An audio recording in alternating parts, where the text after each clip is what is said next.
the only person that people are pointing towards is Loki being a villain, and I don't see it yet. Like Loki has more reasons for me, at least, to be a good guy rather than a bad guy. All right, Sai. It looks like Egghead's over, and we're heading over to Elbaf. So Elbaf. we're gonna have to talk about it, my man. Yeah, the land of giants, dude. I'm ready. The Giants have been a little disappointing for me until Egghead because they've been fodderized so many times. But Egghead, they kind of shined a little bit, so I'm pretty excited now. I feel like they've got their gusto back. You know, like we saw with Mother Carmel, like multiple of them were lined up about to be executed. Mr. 3 took out Dorian Broggie back in Little Garden. Harudin got one-shotted by Luffy. Like there were so many bad giant moments, but we're almost there. He was extreme dipping back Vice too. Like he broke every bone in his body to beat him. Yeah. It's like, dude, crazy. Yeah. It finally we're gonna get to go there. Like whenever Dorian Broggie held off Topman, I was like, okay, Mr. 3 stocks are skyrocketing. You know, like this man needs in the top 30. Like Mr. Top 30 is his name. Oh my god! And then just a couple of chapters back, Marcus Mars, the same beam he used to like destroy a bunch of buildings up in the lava phase, the Giants blocked that beam or fire blast or whatever you want to call it. They blocked it with their shields. Yep. It's like, what? These are wooden shields. They blocked Topman with the shields earlier too. Remember the split Skylda? Yeah, dude, they're crazy. Hell? So we're gonna have to dive into some Elbaf predictions here today because between obviously all this giant hype, Sun God Nika hype, Usopp hype, potentially Enel and Urouge hype, Big Mom hype. I don't know if people call that hype because I think people are tired of Big Mom, but she's probably gonna be there. So we got quite a bit to talk about. So why don't we just start by you just kind of giving me, do you have any big predictions or big theories about, like major things that might get uncovered or happen during Elbaf? As far as anything major that I want to like stick to, not really. But one thought that I've been playing with recently, I mean, of course, I have like a lot of mini thoughts that we'll talk about here in a bit. But one thing I'm excited for is Usopp, and more specifically, what Usopp is going to hear about his dad, Yasopp. Ooh. Because we know that the red-haired pirates, they hang out at the bars, they talk a lot. I mean, Yasopp was literally with Dorian Broggie not too long ago. So I'm excited to see what kind of stories we get out of that, right? I wonder if people on Elbaf are going to be like, hey, Usopp, like, your dad was here like a while ago. Like, hopefully you're just like half the man he is because he was great. And I feel like we're going to get such a different dynamic for Usopp there. Like, aside from like power, any like growth, I wonder how he's going to stack up against his dad and how he's going to take all of that criticism in a way, Yeah, no, that is a really good point because, the Shanks crew left Elbaf, right? We kind of knew they were going to do that because they mentioned several times, like, oh, I should have left already. I've wasted too much time. And then we got the panel where they're on the ship, right? So we know that they left. So that's a really cool point you brought up there because, like, Yasopp and Usopp may not get to meet during that arc from what we see right now, but the Giants will know about him a lot, and I'm sure the Giants will talk about Shanks to Luffy a lot too, like, oh, he's so great, he saved us this day, here's like some other great stories, whatever. I'm sure they're going to tell him. But the Yasopp and Usopp thing might even be cooler, because like Shanks is pretty well known. I mean, Yasopp's well known too, but like I just feel like Yasopp's stories are probably harder to come by in the One Piece world. Like if you go ask a random person about Shanks, they're probably going to be like, "Oh, he did this, like they're going to know. But if you go ask about Yasopp, they're not going to have like a lot of stories that are unrelated from Shanks. But I bet you the Giants are going to be able to talk to Usopp like, "Your dad's so great. He saved us this time. Here's an important lesson he told us. Here's like a hardship he went through." Like, or he talked about you all the time. That would hit Usopp really hard, Yeah, so I like that. Oh, what I'm kind of imagining too, like people look for Usopp power-ups or how Usopp can train. Imagine we get to Elbaf and we see like a bunch of targets that his dad hit, and it's like only your dad could hit those. And then Usopp's like, oh, now I have to try it, right? Like I have to like do the same practice my dad did on this island. And I feel like that was it would be such a great and wholesome dynamic. And it's something a lot of people can relate to, because I feel like everybody in their lives have at one point been compared to their fathers. So I feel like this is a story that could hit really nicely if Oda just executes it well too. So I'm looking forward to it in that, in that regard. That reminds me of Daddy Masterson a little bit from Logtown, because like they shot like the weather vane or whatever the right term for that is called, like far away. And I could imagine maybe another one that's like even further or whatever, because Daddy Masterson, like fought Yasopp or whatever, and lost to him. So like there's, like that kind of connection was there where like just like the target practice type thing, I guess connecting to Yasopp. So that would be kind of cool. Like maybe Yasopp even has like a target that's like behind a wall or something, so you can't see it. And so the bullet like wanted. So you have to curve it or be able to like shoot through it, like either or. And maybe that'll be the lesson. Maybe Yasopp, because his nickname is Chaser, so I've been a big believer that he can make shots like chase things, like go around objects or whatever, and like move around freely or whatever. But for Usopp, I think it might even be cooler because we already know that he can like see through walls with observation hockey, right? Like see far distances, like we saw in Dressrosa. Like he's able to see like their voice or spirit or whatever. Well, what if he does the same thing, but he, like where Yasopp would go around the target or around the object or obstacle to hit the thing? Usopp might see through it and just, make his bullet go straight through the thing in between. So he's like taking a like an armament approach versus maybe like an, observation approach, I guess. Here's another one. Usopp's a really crafty guy. What if instead of going through it or curving, what if he instead ricochets? Like, it's just like he bounces it off this surface, it hits that surface, and then he planted, like, I don't know, like a paper plate over here, and it bounces off of that. I think that'd be pretty cool. Because, like, as far as, like, going through objects and, like, getting to the end goal, that's kind of how I'm imagining Van Augur. Because Van Augur has the warp route. I like to imagine Van Augur can, like, shoot a bullet and then warp it to its destination. Oh, so yeah, I'm trying to think of, like, different ways, like, bullets and, projectiles can travel. Yeah, no, I like the bouncing idea because we kind of saw that in the live action with Yasopp in the bar, right? He like shot a shot off like the pole or whatever it was to hit the guy. So I kind of like that. And going back to Van Augur, he can probably teleport his bullets, but he can also obviously teleport himself. So that way, like if Usopp were to shoot at him, even if Usopp aims properly, Van Augur can just teleport before it hits him, and then he's good. So Usopp might need to think of ways to ricochet, almost like Luffy does, like Jet Culverine. Like, remember against Katakuri when Katakuri's like, whoa, like, how'd that hit me? It'd be the same idea, but with Usopp, where he's bouncing it behind Augur, so it hits him from behind or whatever. I like that. Yeah, no, dude, Usopp, I think he's gonna get some crazy buffs there, and a nice training arc. And people are saying that we shouldn't hype up this arc too much for Usopp because we're setting him up for failure.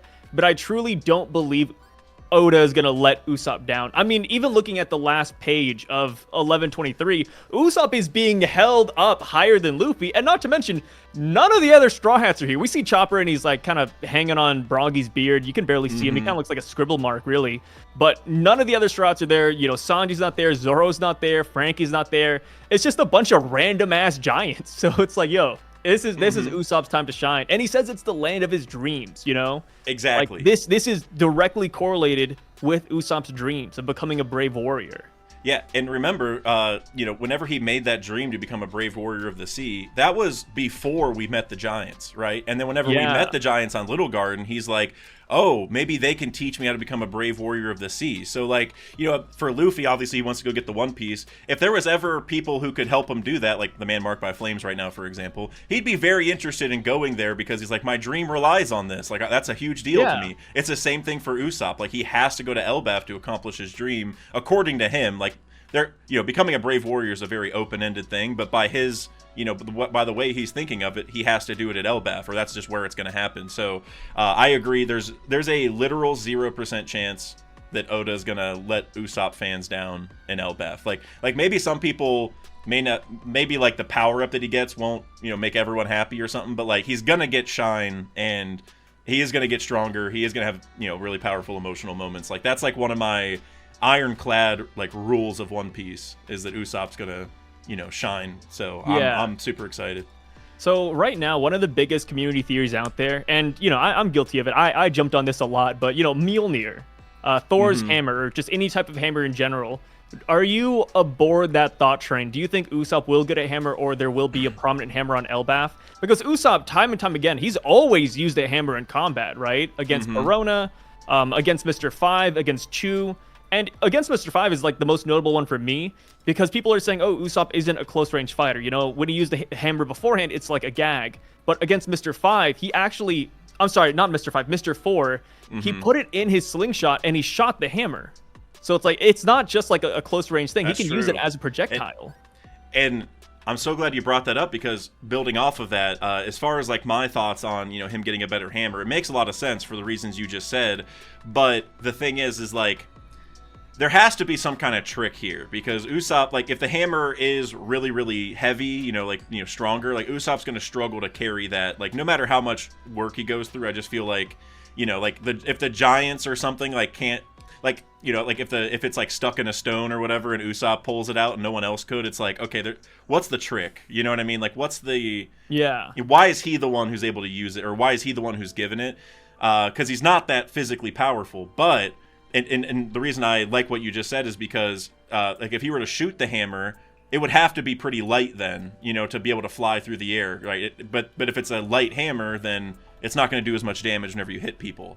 So my one thing with like a Mjolnir or Thor's hammer type deal is that I don't know if the hammer would have a fruit imbued into it. Like, like the kilo fruit or whatever, like that gets heavier whenever you want it to. Like, that one, we can't imbue paramecias into objects as far as we know. So if there is a zone fruit that could change its weight easily, and that was given to the hammer, so then Usopp can, like, make it light the entire time until he's about to hit someone, then it gets, like, a million times heavier. That, I think, would make a lot of sense. Also, in terms of shooting it, because he could shoot it, it would go, like, light speed because it's so light, and then he just makes it heavy before it hits the person, and then boom, right? Yeah, and then so imagine, that's my like, one thing. That in a fight against Van Augur, right? He's trying to teleport away from Usopp's attack, and he's like, "Oh, like it's about to land, right? I got to get out of here." And then it speeds up. It's like, whoa, yeah, you can't dodge it. Oh, that's smart. Because erratic. Yeah, because he could maybe shoot it when it's a little heavier and then reduce the weight before it hits him. So Augur gets hit by a light hammer and he's like, not used to it. He's like, whoa, how? Like, that's such an Usopp thing, right? To do, like, think outside the box that way and, like, just kind of annoy him or confuse him. I like that. And another reason I like this idea a lot, I didn't even think about a Zoan hammer. I usually had them, like, I had them exclusive to their own thoughts, right? I was like, oh, it's either a Zoan ability or it's a hammer. I never, like, combined it until now.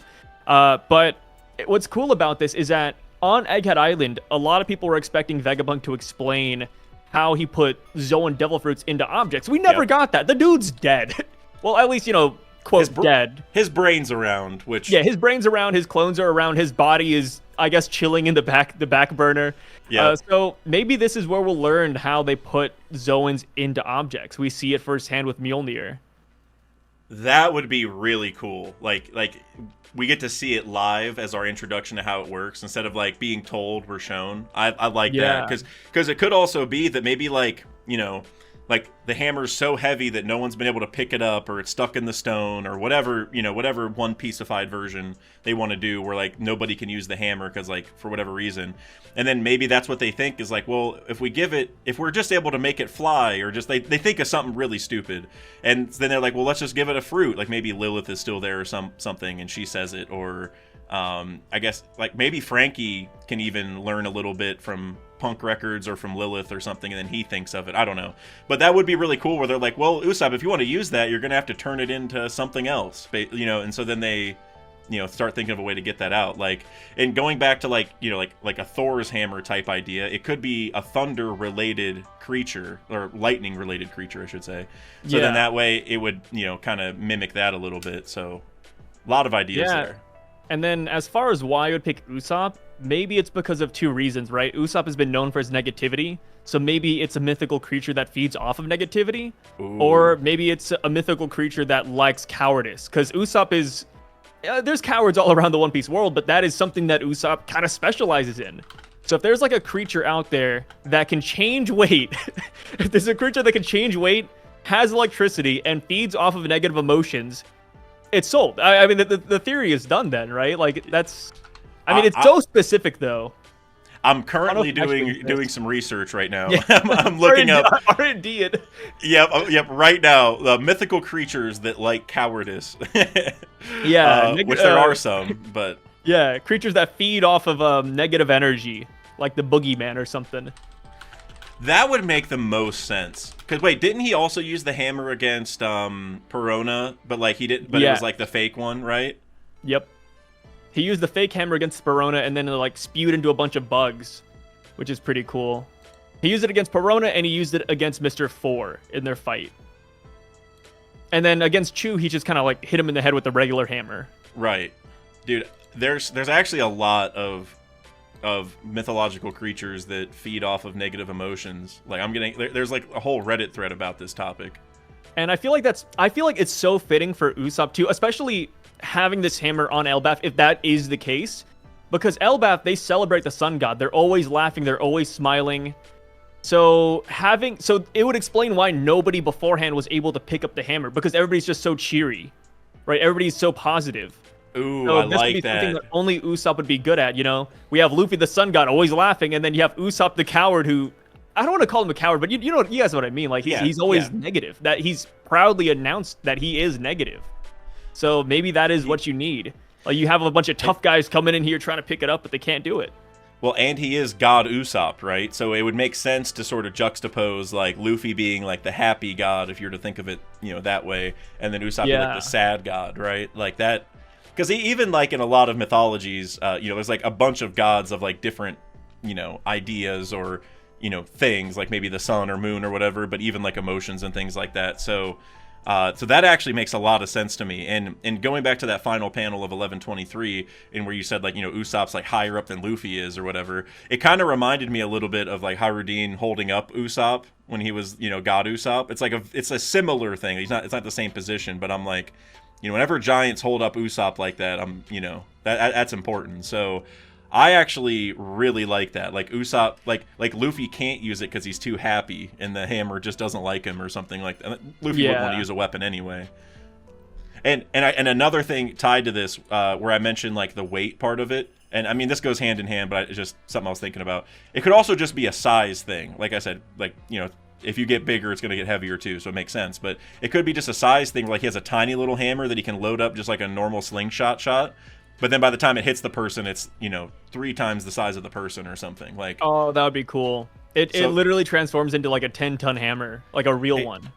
And all you would need then is just a shape-shifting creature in general. Like you wouldn't need like weight shifting or whatever specifically. Which like you look at Katarina Devon, for example. Not that her fruit's going to apply here. Like she's not going to die in time for this to happen. But her fruit might actually work. Like she has to touch other things to be able to turn into them, but regardless she can transform into other stuff. And so like if that hammer, if it did have this fruit, all it would have to do is go touch another hammer or go touch a mountain or something, and it can just like turn into a heavier object before it hits the person. Like that would be great. No, dude, Usopp, man, he's set up for success. And I looked up the God Usopp wanted poster just now, and yeah, he's frowning, dude. Like, I mean, we have Luffy smiling on one poster, and then you have Usopp frowning on the other. Not even frowning, he's like dying. Like his mouth exactly. Like, yeah. When he was called God Usopp, he was like put me down, please. But like the way that he said it, like the only parts of the words that the people heard were like I like what he's like, follow me, I'm your god, or something to that effect. I will. Yeah, that was it. Something like that. And so even back then, like he didn't want to be God. It was like he did not intend for that to happen. So it just happened. I like that.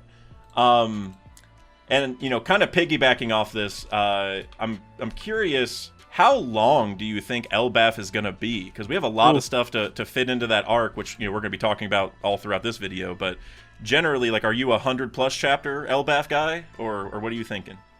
I would give this, I'd say 60 chapters. Less than Egghead? How much is Egghead? Egghead is like 65. 60, right? 65, 65, I think. Yeah, I would pin it around the same length as Egghead. Because I feel like we're going to get a lot there. Like, it's hard because, like, right now, I mean, this is the thing with Egghead, right? Like, going into Egghead, people thought it was going to be really short because it seemed like a pit stop. This is a pit stop for Elbaf. There's no villains here. Mm-hmm. Like, people thought it was going to be really short, and then a lot of people came to us. Like, right now, that's kind of how I'm feeling about Elbaf as well. I don't think there's going to be a villain on Elbaf currently. I feel like if a villain does come, it's going to be from outside of the island. It'll be like the World Government, Holy Knights, maybe Cross Guild or some other pirate groups wanting the One Piece.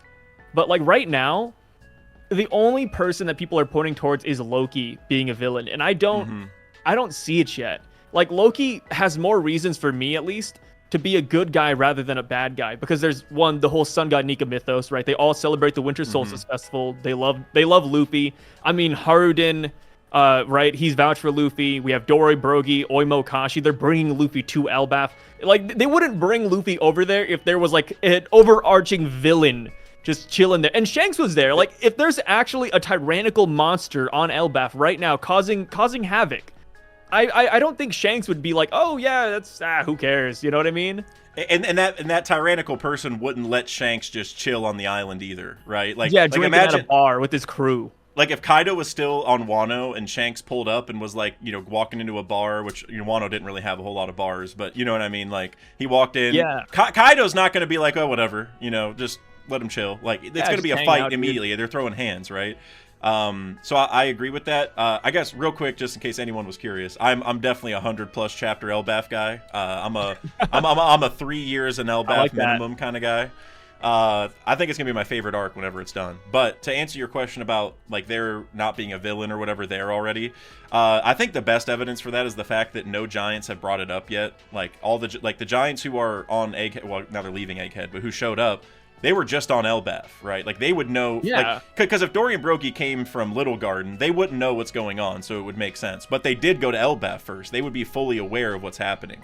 So going to what you said about Loki, Loki 100% is the like prince or princess of the arc, which we have every single arc, right? Rebecca, Vivi, Momonosuke, I mean, there's even other examples which maybe they weren't prince or princesses, but he fits that same role, right? We're gonna befriend him and help him change the island in some way.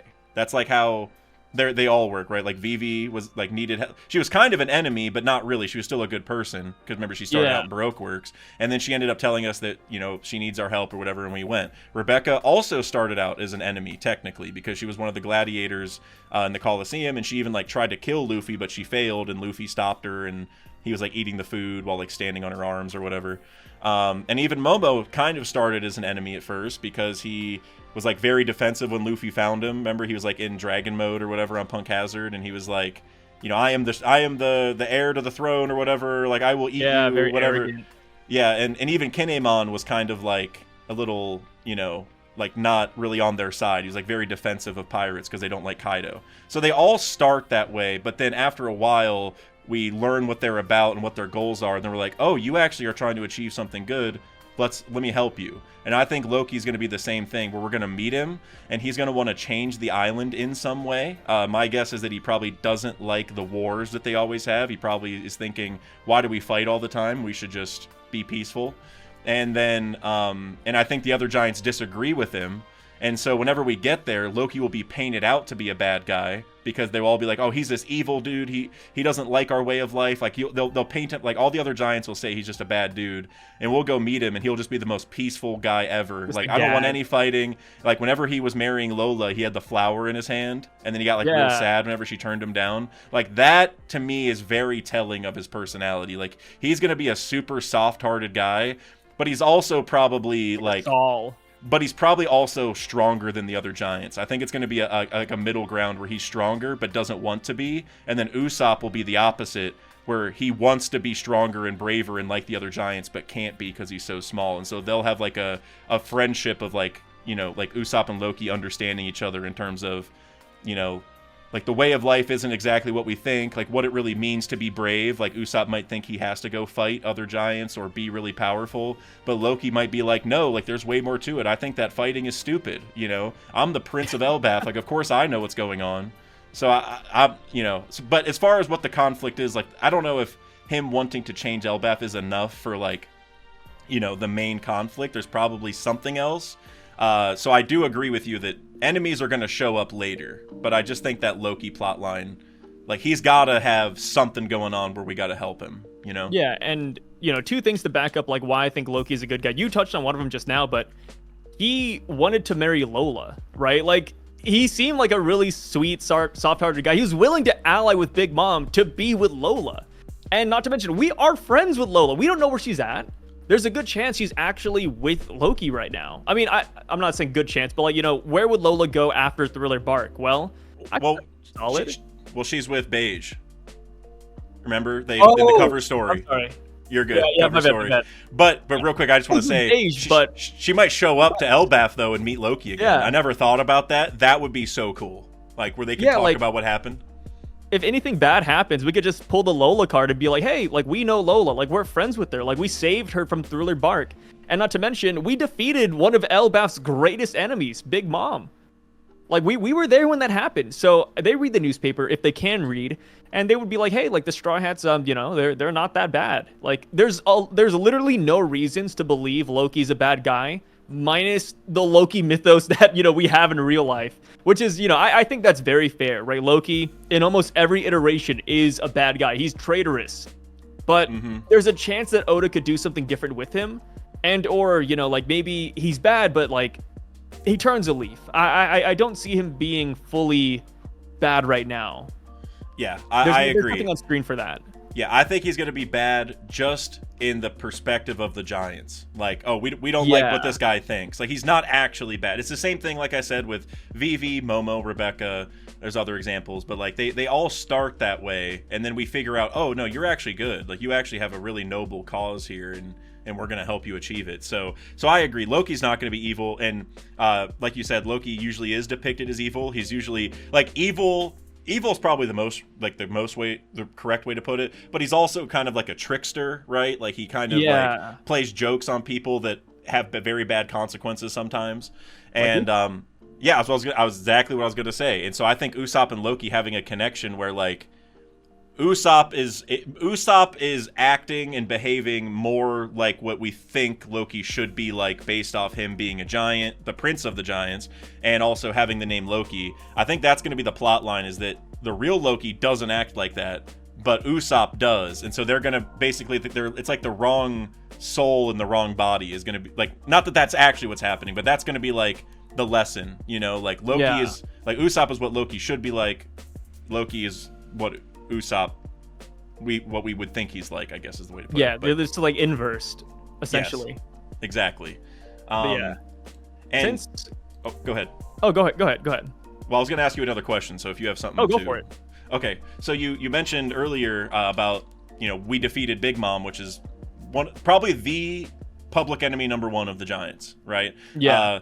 And just so everyone knows, because I love bringing this up, so it's not just that she killed Yorl or Jarl, I always get them confused, but whichever one of the leaders of the Giants at the time. It's not just that she did that. It's not just that she set the whole town ablaze and all that stuff in Elbaf. It's not that she made Mother Carmel leave and all that stuff, because that was, like, the only way that they would let her live or whatever. It's because whenever she ate Mother Carmel and the kids, a giant saw that, went and told the rest of Elbaf, and we got a little box that says, like, and now all of Elbaf has grown to hate her because of what she did. Like, they know that she ate Mother Carmel and the kids, and so they hate her for so many reasons, and also the alliance, right, that didn't end up working because Lola turned her down. They have a million reasons to hate her. And so I think the funny thing about that, though, is Kid just got decimated outside of the island, and he's the one who actually beat her. I mean, and Law, obviously. And so I'm curious where you think that's gonna go. Like, I mean, do you think Kid is alive, and what is his role in Elbaf gonna be? People hate me when I say it, but I think Kid's alive. I don't know why that's, like, such a hot take, but I think agree. Kid's alive. And I feel like going into this, right, before we saw that Shanks was on the island, I was like, yo, like, I think Kid's going to be welcomed with open arms. Like, I feel like he's just going to be. Which I still think that's the case. I feel like if a giant is off the coast of Elbaf and they see what just happened to Kid, they'd probably fish him out and, like, be like, hey, you know, better luck next time, Kid. You know, like, that's just red-haired Shanks. You know, you picked that fight, buddy. But I do think that they would actually treat him quite well, because he is half of why Big Mom is down. Yep. You know, like, of course, you know, Dory, Broggy, they're pirates. You know, Shanks is a pirate. Like, they're not representative of the entirety of Elbaf. So I do think that Kid is alive. He's over there. He might even be getting a new ship by them because they're so happy that he took down Big Mom. Well, like, good thing the Atom Tree is right there to build a new ship. Like, exactly. Yep. And this could be even where Law and Beppo are, because, you know, the whole reason why the Straw Hats wanted to initially go to Elbaf before the Giants showed up is because that is where the log pose is pointing to, right? Mm-hmm. They're like, oh, like, this is the closest island. The log pose hasn't reset. We're going to Elbaf. And then the Giants came, and it's just that much easier. Law and Beppo just lost to Blackbeard. Where would Beppo take Law? Well, probably the next closest island, which would be Elbaf. Yep. So I at least feel like most likely we're all gonna converge there. Yeah, most likely. Because like Sphinx is also between Wano and Elbaf, but it didn't, like, the log pose doesn't hook onto it, so there's like a chance that somebody goes to Sphinx, maybe somebody, like, I guess, you know, a lot of people bring up the Cross Guild with Law too, and so that's a possibility. But I'm starting to think Elbaf would be a really exciting option. The only issue is we're redoing the Law, Kid, and Luffy thing, which maybe is the beauty of it. Because I'm not like a Kid fan, but I do think if Kid is going to be relevant going forward, he has to have some time to shine for us to see like more of a backstory, to learn a little bit more about how he got his crewmates. Like there's like even like about his training, like maybe why he hasn't like learned Haki that well or whatever. Which like he does have Haki, even Conquerors, but it's just we've never seen him use it before. And so I think you know, Kid really needs some shine this arc. So like as far as Law pulling up, it's just tough. You know, because Law, the Cross Guild is just as likely, because I think the Sengoku Corazon connection has to matter too, right? Because like Sengoku is going to Empty Bluffs for the Cross Guild. He's connected to Corazon. Law is connected to Corazon. We don't know where Law is going. Is there a chance that he and Sengoku meet up and that'd be a fun one because it's related to the Cross Guild? Then I don't know. But going back to just some of the stuff you said about Kid, the thing for me. Like you said, you know, they probably like Kid, and the fact that, you know, he was attacking the island, I mean, that's not a good look, but Shanks is the one who really, like, took care of that, you know, like, Dorian Brogy knew what was going to happen, but, like, do all the Giants really know that he was going to even hurt them? And honestly, if all the Giants on Elbaf heard that Kid was going to, like, shoot them with a laser, would they even care? Because they're at war all the time, from what we have been told. It's called Warland. Like, would they even care? Would they think that's fun? Would they be like, hey, Kid, I wanna test that. Let's see what's stronger, your railgun or my Hakoku sovereignty. Like, I could totally see the other Giants on the island who fight all the time being like, this guy's not so bad. Let's see what the Big Mom Killer is all about. You know, he's really silly. Yeah, and of all the Giants, I think the Giants who fight all the time could definitely help him. But I also think Loki could help him, because Loki is not going to be a Big Mom fan because of like the wedding that happened and all the other reasons. Like, he's definitely not going to like Big Mom, probably even more so than other people because of the wedding. Like, he was obviously personally affected by that. And then also, you know, of all the, like, Loki's like 60 something years old.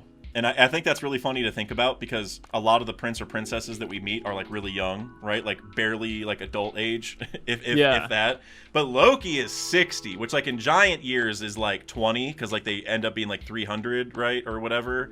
And 60 is like, you know, 1/5 of that. So it's like he's 20 years old in human years, I suppose. But still, he's been around for 60 years, and so I assume he's really good at Haki. He's probably really powerful.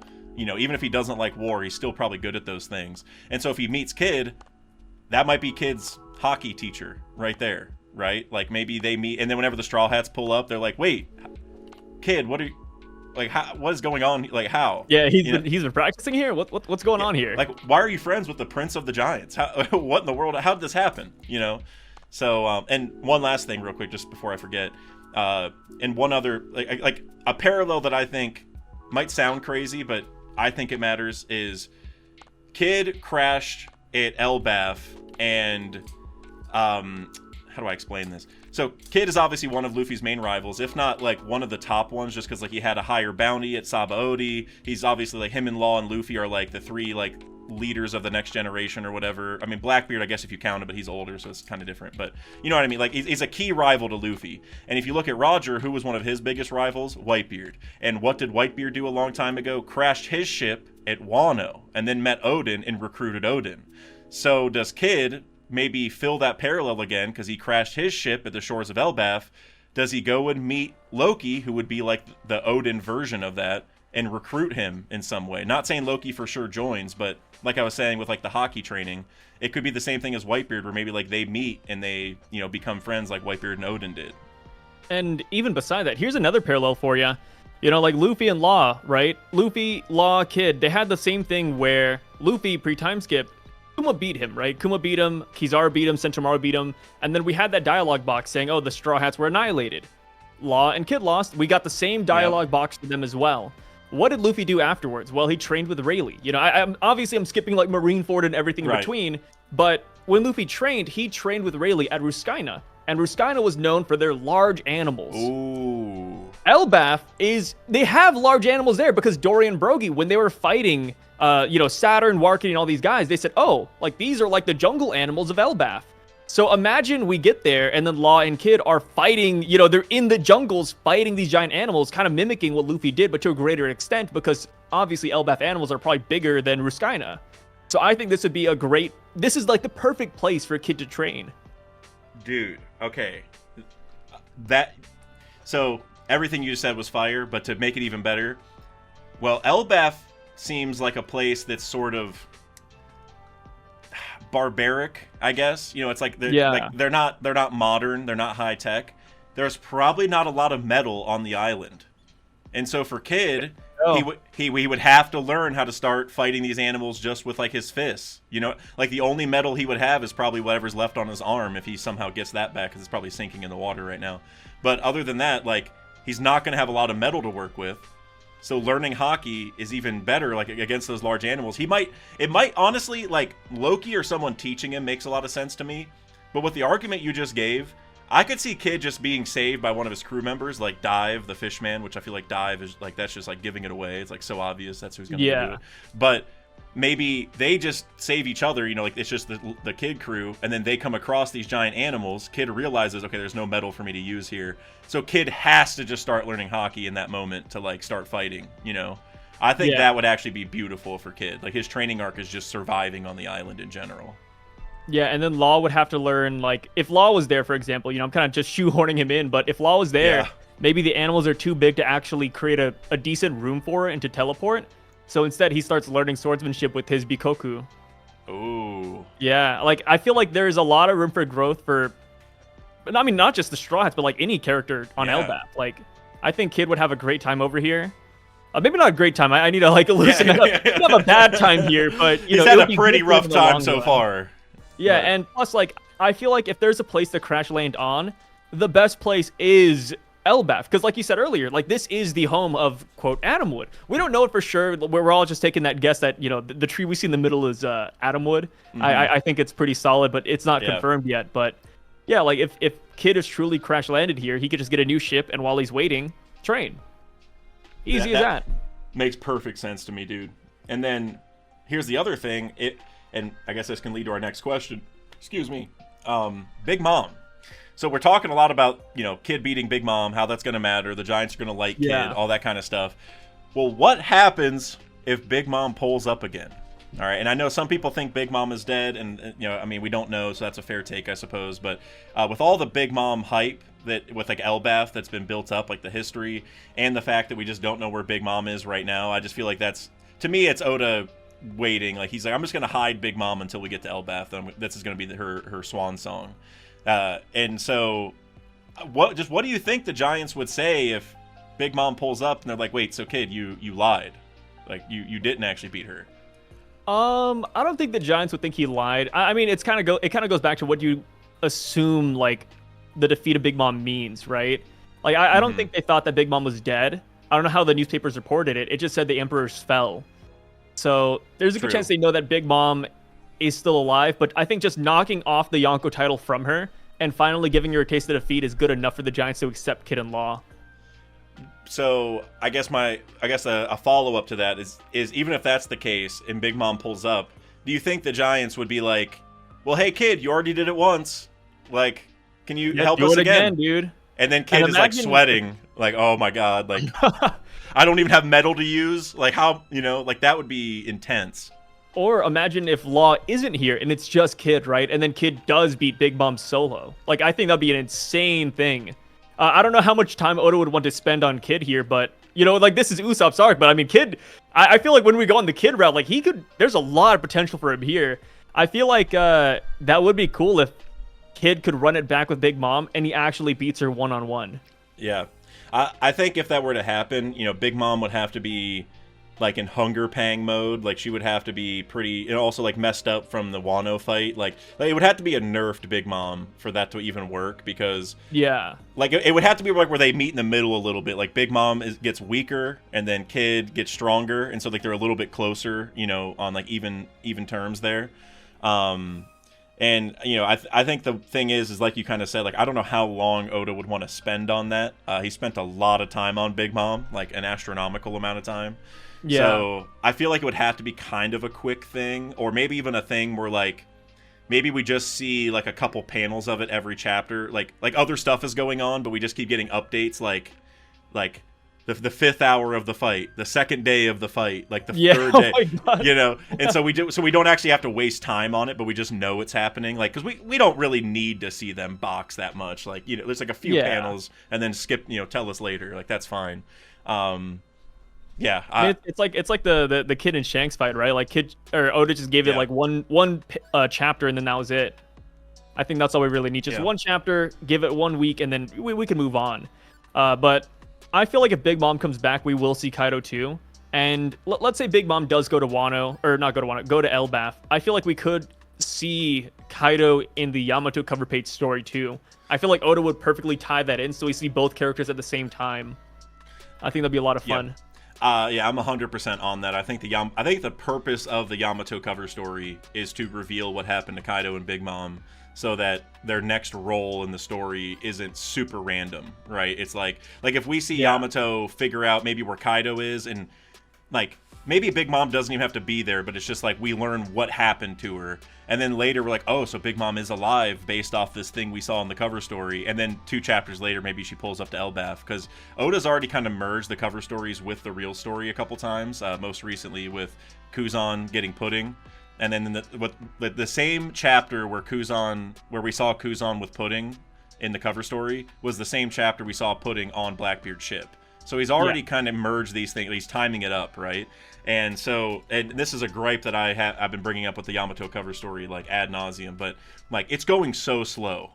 Like, dude, oh my God, like Yamato is stuck in buildings, and she's supposed to be touring the whole land of Wano, like Odin. Like, we're in Chibi. That's the first destination. It's 11 weeks in. I know, dude. I am, and my only hope is that Oda realized he has to stretch this one, because he's like, he doesn't know when Kaido and Big Mom will come back, so he has to time it up. You know what I'm saying? Yeah. Like he's like, all right, I gotta make sure I got time. Like I don't want to get to the end of the cover story before I'm ready to reveal them or whatever. So that's my only hope, because like, you know, it's cool that like the kids or whatever that didn't like Yamato because of Kaido are starting to like her, so it's a little bit, you know, like everyone's healing emotionally, I guess, from it is like the lesson. And maybe these kids that Yamato recruited are going to be like her like retainers in the future or something, because this is sort of how Odin got his retainers, right? They started as kids. But regardless, I'm just like, man, we're 11 chapters deep. We're 11. It's been 3 months of pretty much. Here's the thing. So I'm glad you brought that up, right? I'm on the same thought train that these kids are going to be like Yamato's scabbards or Yamato's retainers. She is quite literally going through Odin's life, you know, like to a T. If these are retainers, then I am even more hopeful that Yamato will leave Wano, because Odin left Wano. Like Odin had retainers and he said, hey, peace out, guys. I'm getting out of here. Mm-hmm. But one part of Odin's journey that I think is significant and that could tie in to Yamato's experience is that after Odin got his scabbards and he was touring Wano, you know, he started fighting a bunch of bandits and outlaws. What happened is that Odin's father finally accepted him after that happened, right? Like Sukiyaki offered Odin like the title. So imagine Yamato's version of that. Yamato has these retainers. She goes around beating up random people, which we don't know what that looks like, right? But we know that people aren't going to like this one because I brought this up a couple of times so far, but we don't know where Jack is. Jack the Drought is missing, as well as all the Tobi Roppo. When Green Bull came here, he fought King and Queen, Babanuki, and Udon people. Outside of that, we don't know where the rest of Kaido's crew are. So there's a chance that they're still around Wano. So imagine Yamato beats all of them or beats whatever bad guys she finds, and then Kaido finally acknowledges Yamato. Kind of like how Sukiyaki finally acknowledged Odin after he beat the bandits that are, you know, in I forgot the Amagisu village, I think. Either way, it's Amigasa village. Amigasa, I think that was it. No, Mount Atayama. Oh, Mount Atayama Thieves. Like that was that was like the group for that was the group. Ashura Doji. They were somewhere else at first. I can't remember. Yeah, I don't, dude. There's so many Wano towns. There's a lot of those guys. There's a lot. Oh, too many. Yeah, too many. But I feel like that could happen here. Like we could literally just get Odin's story, but with Yamato.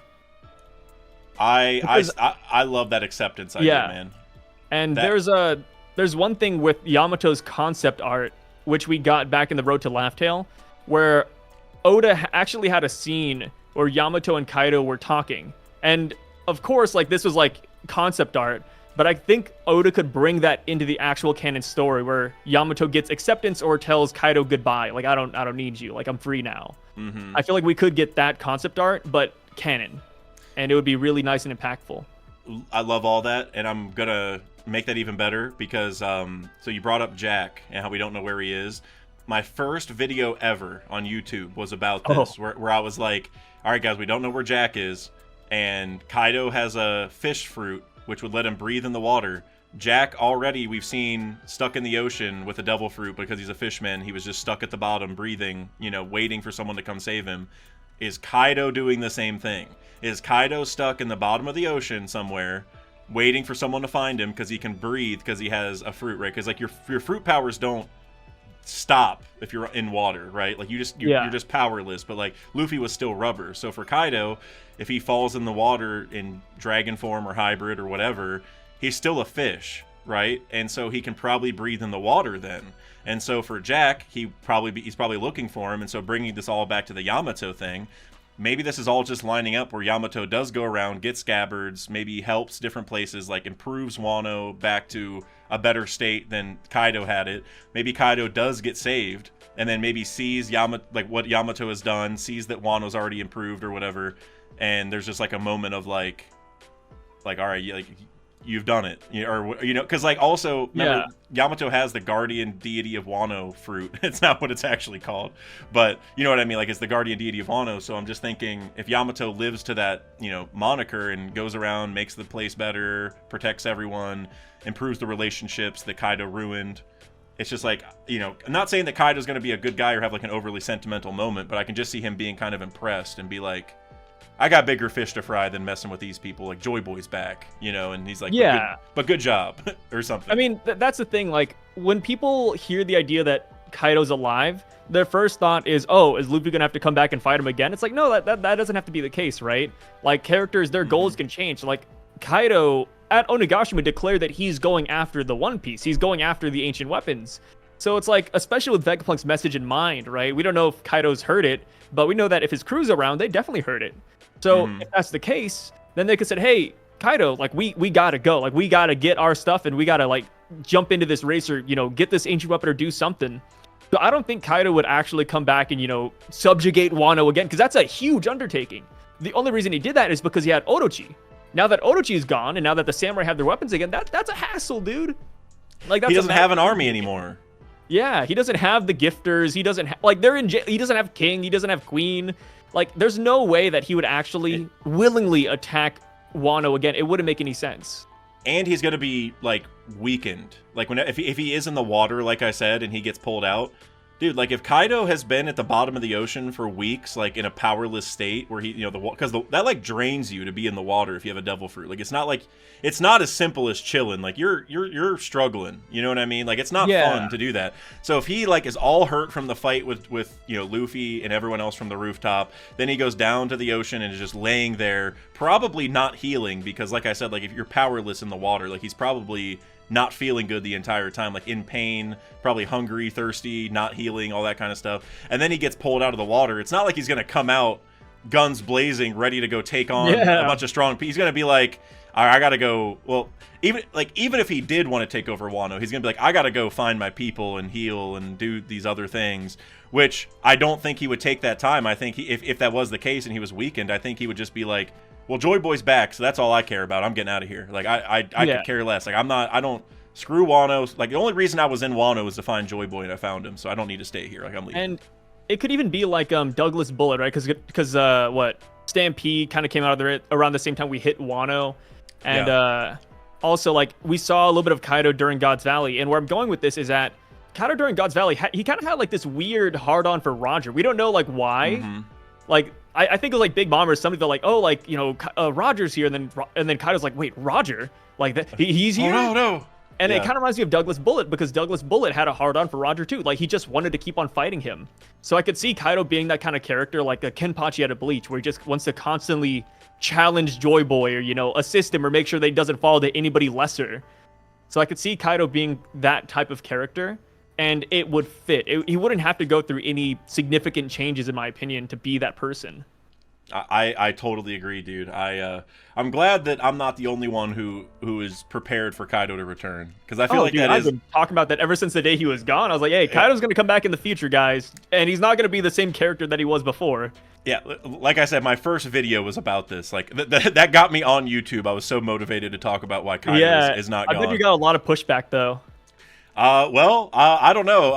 It started my career, so I feel like I probably got some positive reception now that There you go. If it was negative, I wouldn't be here, probably. So yeah, imagine you got booed off of YouTube. Your first thing, they're like, who's this loser? Kaido's alive? Look at this buffoon. I probably got a lot of like, I don't want Kaido to be alive, but good theory. That was probably what a lot of people said, That's fair, that's fair. I know people want him to be done with, but... Honestly, I haven't had like a terrible time with negative comments in general on YouTube. Yeah. Like I've definitely had them, and they definitely, I get why YouTubers talk about them, but luckily the community's pretty nice.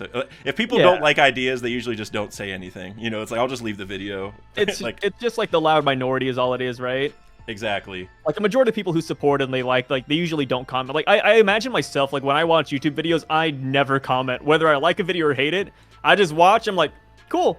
All right, next video. Yep. The only time I really comment is well, now that now sometimes like if I'm just like supporting someone, I'll make sure to comment. Yeah. But a lot of the time I'm like, oh hey, you should have included this, like a point to make their point better, right? Like those are the main things I comment. Like if I have something negative to say, I make it very constructively criticizable. That's not the right way to put it, but I make it like very nice. Like I give them, I'm like, hey.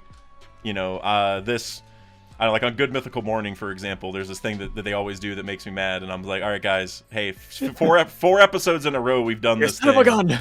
Can we please stop? Please. Yeah, I'm gonna keep watching. Emoji in the comments. Yeah, I love you guys. I'm gonna keep watching, but please stop doing this one thing that just keeps happening every episode, please. Yeah, what is it? So it's not actually Good Mythical Morning, it's Good Mythical More. They have a second channel where they do like more open-ended things. And basically they do this thing where, I don't know if you're familiar with, but Rhett and Link are like the stars of the show. And they bring on one of their crew members named Jordan, and basically they have like a board, and it's like a draft where they have to pick food items. So like maybe they're making a 7-layer dip, because this is actually where the comment came from, is this episode, where they made a 7-layer dip, and there's a bunch of ingredients on the board, but they have a draft where like they have to go one by one, like, all right, I'm gonna take the refried beans, all right, well, I'm gonna take the shredded cheese, all right, well, I'm gonna take the sour cream, and they each try to make their own 7-layer dip out of this draft style. And then Jordan, the girl that they bring on to like be the like, they're making it for her, they're trying to remember what her like, what she likes and all that stuff, so they can impress her. And so they both they pick 7 items to make their 7-layer dip, and the girl gets to try it. And every time Link loses, even whenever his food is better, like there's been multiple times where I'm like, there is no way that his 7-layer dip or his nachos or whatever they make is worse than the other guys, but she always says the other guy wins. And I'm like, hey guys, I know it's just a fun show, but at some point we gotta, like, this is infuriating. Like, we gotta talk about the bias here, because this is obviously better. I like that. That's so funny. Yeah, because it was multiple in a row where I was like, hey, Link's is way better. Link finally got it, because I'm always rooting for him, because he loses all the time, like in everything. Yeah. And I'm like, all right. The underdog. Yeah, but I feel like it basically by comment, I can't remember what I said, but it was something like, I'm starting to feel like we make Link lose just because it's funny to laugh at him losing, and it's okay whenever he actually does lose, but whenever he does better than the other person but he still loses, it feels wrong. So... But I was nice about it, so it was okay. Yeah. That's actually hilarious. Yeah. I like that. I like that it got you that passionate. It got you so fired up you had a comment. Those are my favorite episodes of Good Mythical More, whenever they make the food for Jordan. And that episode, I was just flabbergasted. I couldn't... Yeah. The rest of my day was ruined. Fathom his defeat. I couldn't handle it, man. Link loses every time. They give him advantages, like hey, you can go first, you can pick twice in a row. Like they give him all, and he still can't do it, and it drives me nuts. It never made any sense. I might have to link that episode in the description for this. Yes, send that to me later too. Oh, I will. Gotta see it. I will. All right, but back to Elbaf. Yes. So I guess I want to ask you, because I'm sure a lot of people are curious about this. How long we still have plenty of time. So I guess I'm going to start with this. What do you think is going to happen during Elbaf, but not at Elbaf? Because during Egghead, we had a lot of that, right? Like, it started with the Amazon Lily incident and all that stuff. We had the Mother Flame stuff. We got to go over to Hachinosu for the rescue mission. We even got to see Buggy, have his speech. We got to go over to the Reverie, back to Hachinosu, Shanks and Kid, obviously. Like, in Egghead, we bounced around a lot, and it feels like a lot happened in the world during one arc, even though, it's like... Egghead was 65 chapters. If it is over, I guess we don't technically know, but 65 right now. And probably like 20 of those were not at Egghead. And so I'm just curious, like, what events are you expecting to happen outside the island? First up, Sengoku. I want to see where he's going. Earlier, you said that he was going to Cross Guild. I actually don't think he is. I feel like there's a chance he's... Yeah, I mean, see, it's hard because you have to like weigh two different events, right? There's Cross Guild on one end, and then on the other end, there's their best friend Garp, who's captured by Blackbeard, because that's the last news they heard before we saw them take off. But of course, 90% of their conversation was about Cross Guild, so I'm kind of torn on that. Like, I feel like they're going to Garp. I don't know if we're gonna get like a Hachinosu 2.0 rundown, but I would love if they're just like mobilizing a couple of people to help their old friend. Like, they've known Garp for a long time, so to me at least, it would be kind of crazy if they just let him rot. Like, I just can't imagine that. I know Cross Guild's a big one, and I'm very 50-50 with this. But if I were to follow my heart, I would say I'd probably have to save my best friend. Like, if I was in this scenario, right? Like, let's say you were captured by the Taliban. I'd be like, oh, holy crap, I got... Man, I got... what? Wow. I must have quit YouTube and got to a different profession for that to happen. Yeah, let's say you're captured by the Taliban, right? All right, I'm imagining it. I'm captured. and then there's like and then behind me is the Mexican cartel who's abducting children from like the local elementary school, and I have the power to stop one of these forces. I could either stop the Mexican cartel from kidnapping kids or save you from the Taliban. I'm gonna be honest, dude. Like, I might have to save you first. Like, the Mexican cartel's good. Oh, they're always gonna be here, but I feel like you might just die. Oh man, Sai, I would save you. I'd save you from the Taliban too, man. I'm honored. Thank you. Yeah. I know what you mean though, because also you got to consider, like, okay, do I have a better chance against the Taliban? Like, do I have a better chance of sneaking into the Taliban's headquarters and saving each other, or do I have a better chance of defeating the entire cartel and their whole operation of what they're already doing? Which, like, I'm not saying, I mean, obviously, like, the size of the organization matters, but I'm just thinking going and saving one person is a lot easier than saving everybody and taking on that threat, And here's the thing too, right? Imagine, like, the Mexican cartel, they have like a chokehold on, Southern America. Here's the thing. Police officers and, the Drug Enforcement Agency, they're fighting the cartel. They're trying to do some stuff against them already. Like, they're already fighting on that front. Whereas for the Taliban, we don't want to mess with the Taliban. Like, they're over there doing their own thing. So, right. Yeah, like, nobody's going to rescue you. Somebody's going to rescue the kids. That's a good point, too. Like, like, Akainu's job is to take down Cross Guild.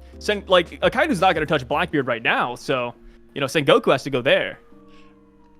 And... I'm still laughing at the Taliban drug cartel combo here, but give it a knower, huh? But tying to that, Cross Guild is hunting Marines, and obviously Garp and Sengoku were both Marines. Well, I guess Sengoku's like retired, but he's still enough of an affiliate, like, obviously. Yeah. So that's an important layer too, because, like, going back to this cartel example, like, if you're a kid, then you probably really want to take care of the cartel because I might get taken. You know what I mean? Like that, there's like a higher motivation for you personally to go take on the cartel there as opposed to the Taliban. And so building with this example, you know, if Cross Guild is the cartel, then you would want to get rid of them because it's like, well, I'm at risk if I don't take care of them, versus where with, you know, with Blackbeard and Hachinosu, it's like they're like the Taliban in this case, where it's like they're not going to bother me at all, right? Like I'm Yeah. like yes, they're evil, but like if I don't go bother them, like it's not like Blackbeard's going to come after me now. Like, but but with Cross Guild that would happen. It's going to happen regardless. So I guess there's an important layer there too. Good analogy, really. It is, honestly. That's hilarious. The one thing I will say is that I think we could both be right. Where Garp just gets sold to the Cross Guild, and so Sengoku goes to the Cross Guild, and Garp is there, and so it becomes saving Garp because he's on empty bluffs, right? Because Garp's worth $3 billion. So, like, but, even if he doesn't get sold, go ahead.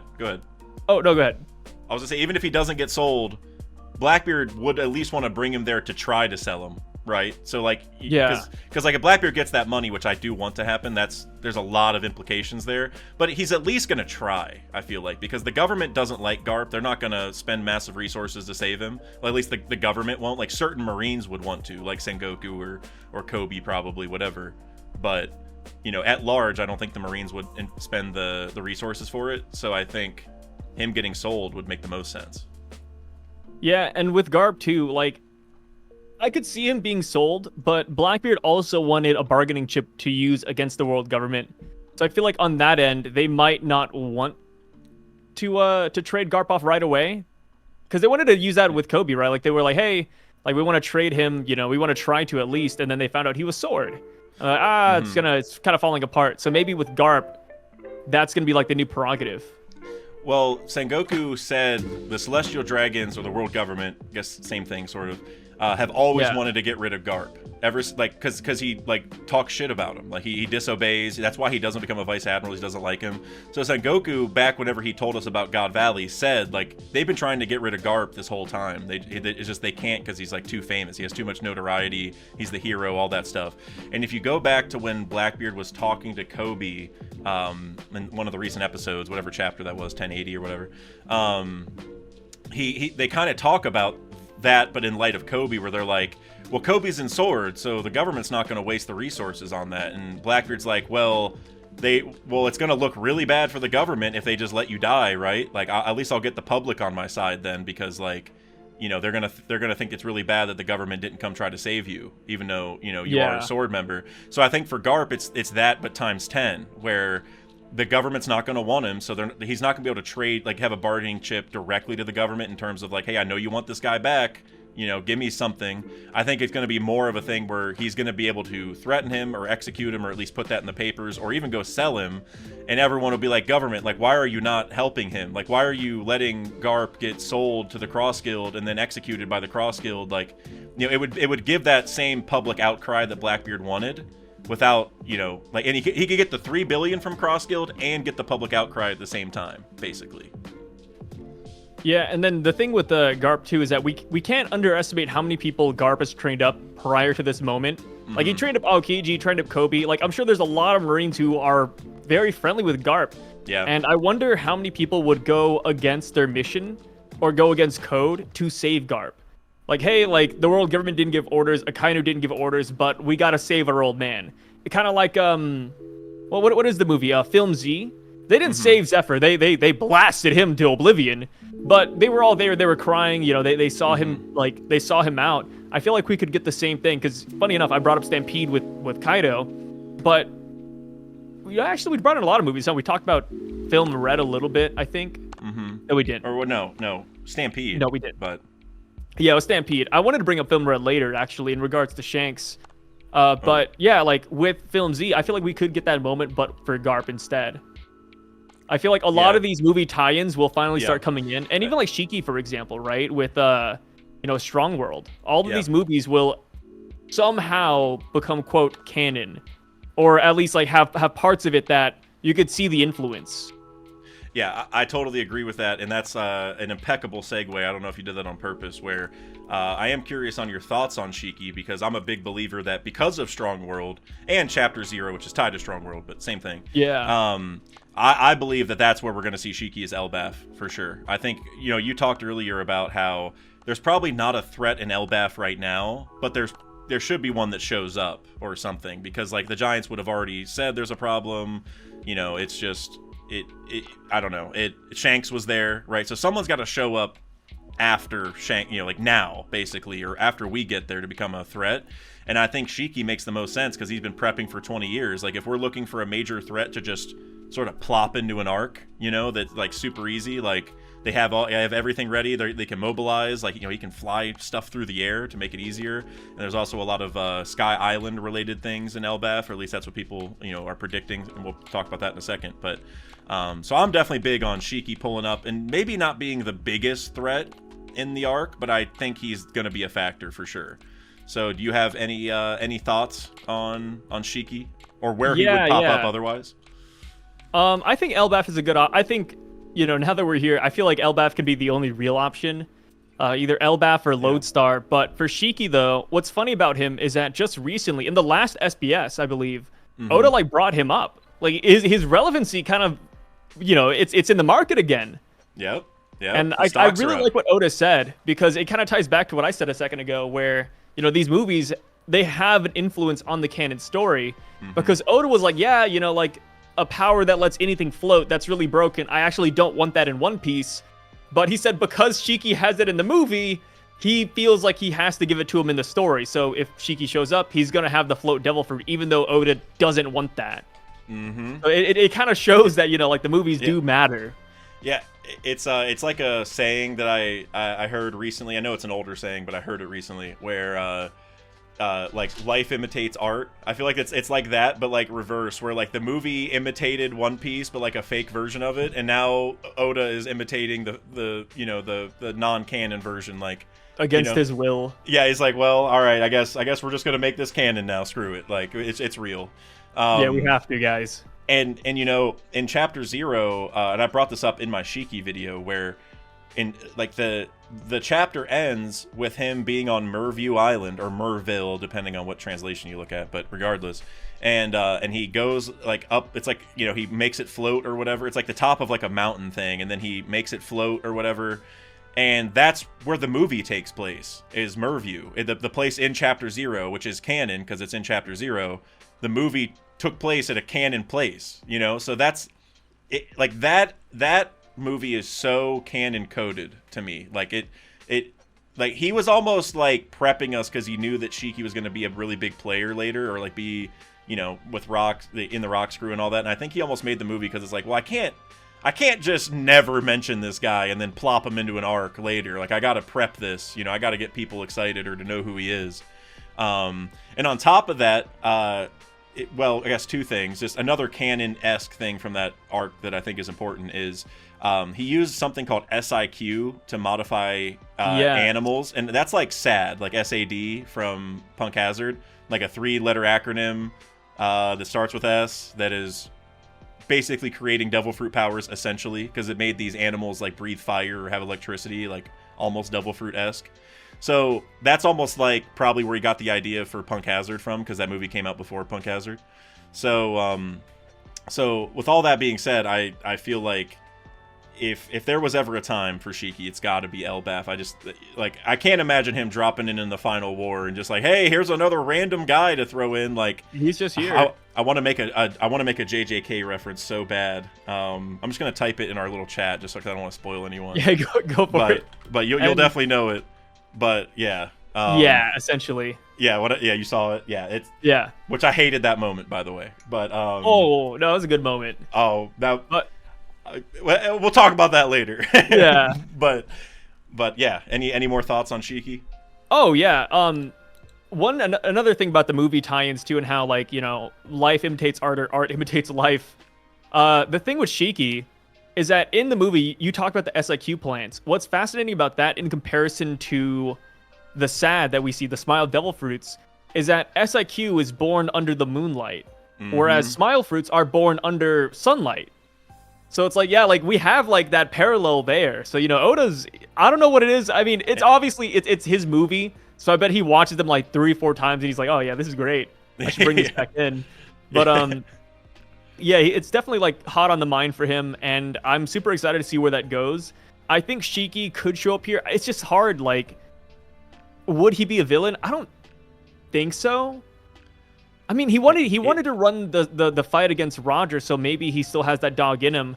But there's also another thing where, like, would he want to fight Luffy's crew? Like, they just beat Kaido and Big Mom as former crewmates. I doubt the Rock's pirates are like that close knit where Shiki's like, oh, I want to get revenge for him.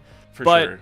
If he sees that Luffy and the crew beat Kaido and Big Mom, it's like, I don't know if he'd want to fight that.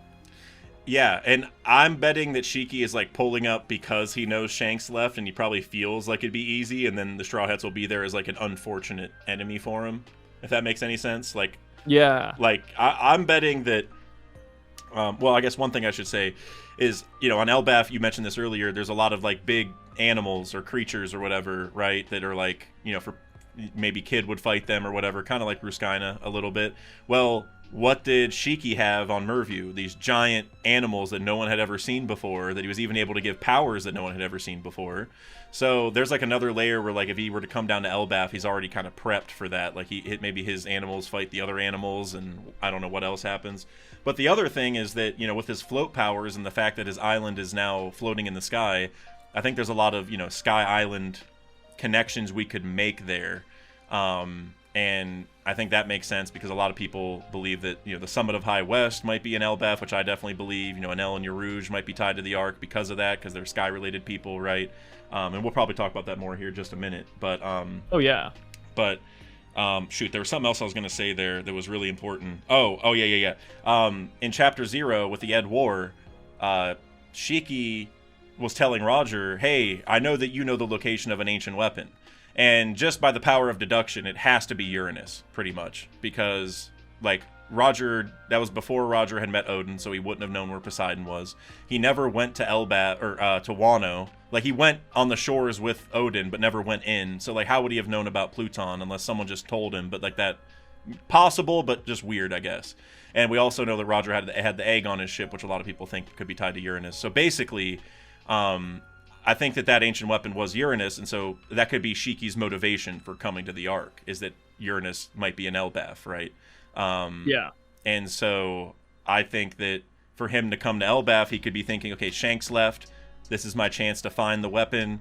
Probably going to subjugate the royalty, because in most arcs, the royalty knows about the ancient weapon in the island, right? Like, Neptune knew about Poseidon. Sukiyaki knew about Pluton. So it would make sense that the giant royalty is going to know about Uranus. And so I think that Shiki's just planning on subjugating them, but then Luffy will, do his thing. I don't know. I don't want Luffy to fight Shiki, to be honest with you, because we already saw it in the movie. Yeah, we already saw it. I mean, I'm sure Shiki will be like, 10 times as powerful as he was in the movie, but we already saw it nonetheless. But yeah, I mean, as far as Shiki goes, like, I'm excited for him to come back in. I just, in terms of like value, it's hard to tell what he's going to add, right? It's like whenever we talk about Enel, right? Like, Enel could come back. I mean, I feel like he will definitely come back. But what will he do, right? Like, to what extent will he go? Like, is he going to be still this dictator? Will he want to rule over people? Or is he a changed man? Because Shiki, like you said, he's been plotting for, quote, 20 years. But he's also been stewing in defeat for 20 years. Like, is he the same man? He could even be like Moria, right? Moria lost to Kaido, and then he just let himself go. That almost seems to be the case, because Shiki is making, like... He does have, like, a giant crew or army or whatever, but he's basically getting these animals and subjugating them instead of getting, like, a normal crew or whatever, which Moria did the same thing, sort of. He's like, I don't want to lose my crew again. I'm just going to get these zombies that'll never die. And so I feel like it's the same thing. Like, Shiki's almost has, like, emotional damage to a degree and, is just using creatures now. Using creatures to fill the void. Yeah, like, honestly. And these... And honestly, going back to the Giants talking about how the creatures on Elbaf, like, in comparison to the Gorosei, they were like, I haven't even seen anything like this on Elbaf before. Like, whoa. Well, that's kind of what Shiki's creatures are like brand new animals that they have also never seen before. So there's like another parallel where they're almost like the Gorosei, but actual living versions of it, because like some of them breathe fire, there's electricity, there's like there's a bunch of random powers. I just can't remember. Like there's a bunch of weird stuff. I like how one of like spinning off of that too, one of the coveted animals that Shiki really wanted but he lost possession of was a beetle, which is from the Little East Blue saga. Yeah. And it kind of ties back to like celestial dragons and how they're afraid of bugs notoriously, and how Luffy's always liked beetles. So I feel like there's even like a deeper message in there as well.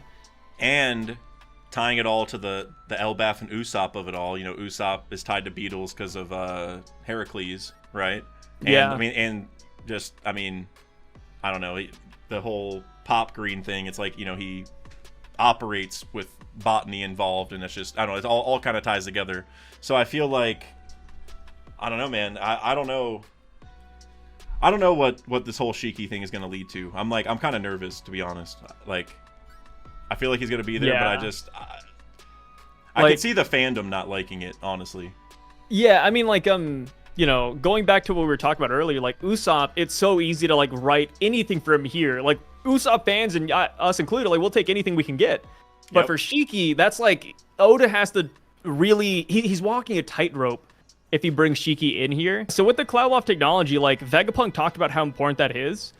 And, all of humanity can hop on clouds and survive the rising waters. But another good option would just be Shiki, to be honest. But with the Cloudloft, how do you see that being played out? Because Vegapunk, I don't want to harp too much on the last chapter, but he was like, yeah, like, that's one of the things we need to safeguard. And then after that, we didn't know how he safeguarded it. Because it's still on the island. If he even did. Well, the reason I think he said that is because if you can make sky islands, then everyone who is drowning can just go to the sky. If the sea level rises, but you can move your island up, then you're good, right? Like, that's a way to save. Excuse me. That's a way to save everybody. But what I think is interesting about that is that, and maybe even Elbaf could talk about this and actually, okay, this is beautiful. It's a great segue to Enel also. So we know that, the sky races left the moon at least 1,100 years ago and came down to Earth. And one of the races went all the way to the Blue Sea, which was the Shandians, or Shandorians at the time. Now they're called the Shandians. And the Birkins went to Burka, which got destroyed by Enel. And then the Skypians went to Skypea, right? And I'm thinking now, like, okay, did all those, is that just where they went after the moon, or did they maybe all go to the Blue Sea and did the Skypians and Birkins make their sky islands with similar technology to Vegapunk, because the moon was really, really high tech, right? The space pirates on the moon even had a Jolly Roger that looked like Vegapunk's head. And so part of me wonders if Vegapunk, maybe the cloud machine that he made, is what the space pirates ship is using to go to space. Like, that would be interesting. Like the Cloudloft did that, and the reason that I think this all makes sense, especially in regards to Elbaf, not only because the Summit of High West, which is the other entrance to Skypea, might be there, but I'm just thinking now, if Enel comes back, like, Enel's bringing those automata might know how to make clouds, and there could just be a whole thing where, I don't know if the Cloudloft technology is going to, like, go with the Straw Hats, probably not at this point, but I'm just wondering, like, I don't know if Enel's going to come back and have, like, a lot of info on this. I don't know if he's, the automata are, maybe they're gonna, like, recognize the sky clouds and be like, oh, we made a machine that made that forever ago. I don't know. I'm glad you brought that up, because that's like sort of a new thing that Vegapunk brought up. Like, we knew it existed, but he didn't really talk about its importance until recently. And I feel like well, what's interesting too is that, like, I don't know where I apologize for my camera dying. It can only last like 4 hours, and then the DSLR just ticks off. But I'm still here. So with the Cloudloft technology, I feel like there's a lot of good options out there. I've heard, like, it could be with Dragon, it could be with Neo Mads. There's so many people we could give it to. Even the people of With Area, I thought was pretty solid too. But I do believe that the Cloudloft technology might actually be with the Straw Hats right now. Because when I thought about it, right? Well, I mean, somebody brought this up to my attention, and I looked deeper into it, but they're like, oh, maybe, like, we have it on the ship right now because we were with Vegapunk for quite some time. And I actually think that might be the case, because during Egghead Island, it always struck me as really odd that Zoro was fighting Rob Lucci, and that Sanji was coming down to help Luffy against Saturn.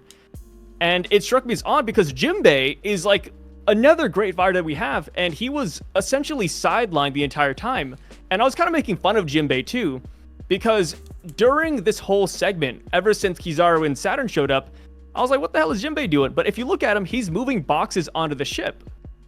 And I was like, yo, like, what could they be bringing on here? I thought they were just bringing on, like, Vegapunk's clothes or, you know, his luggage.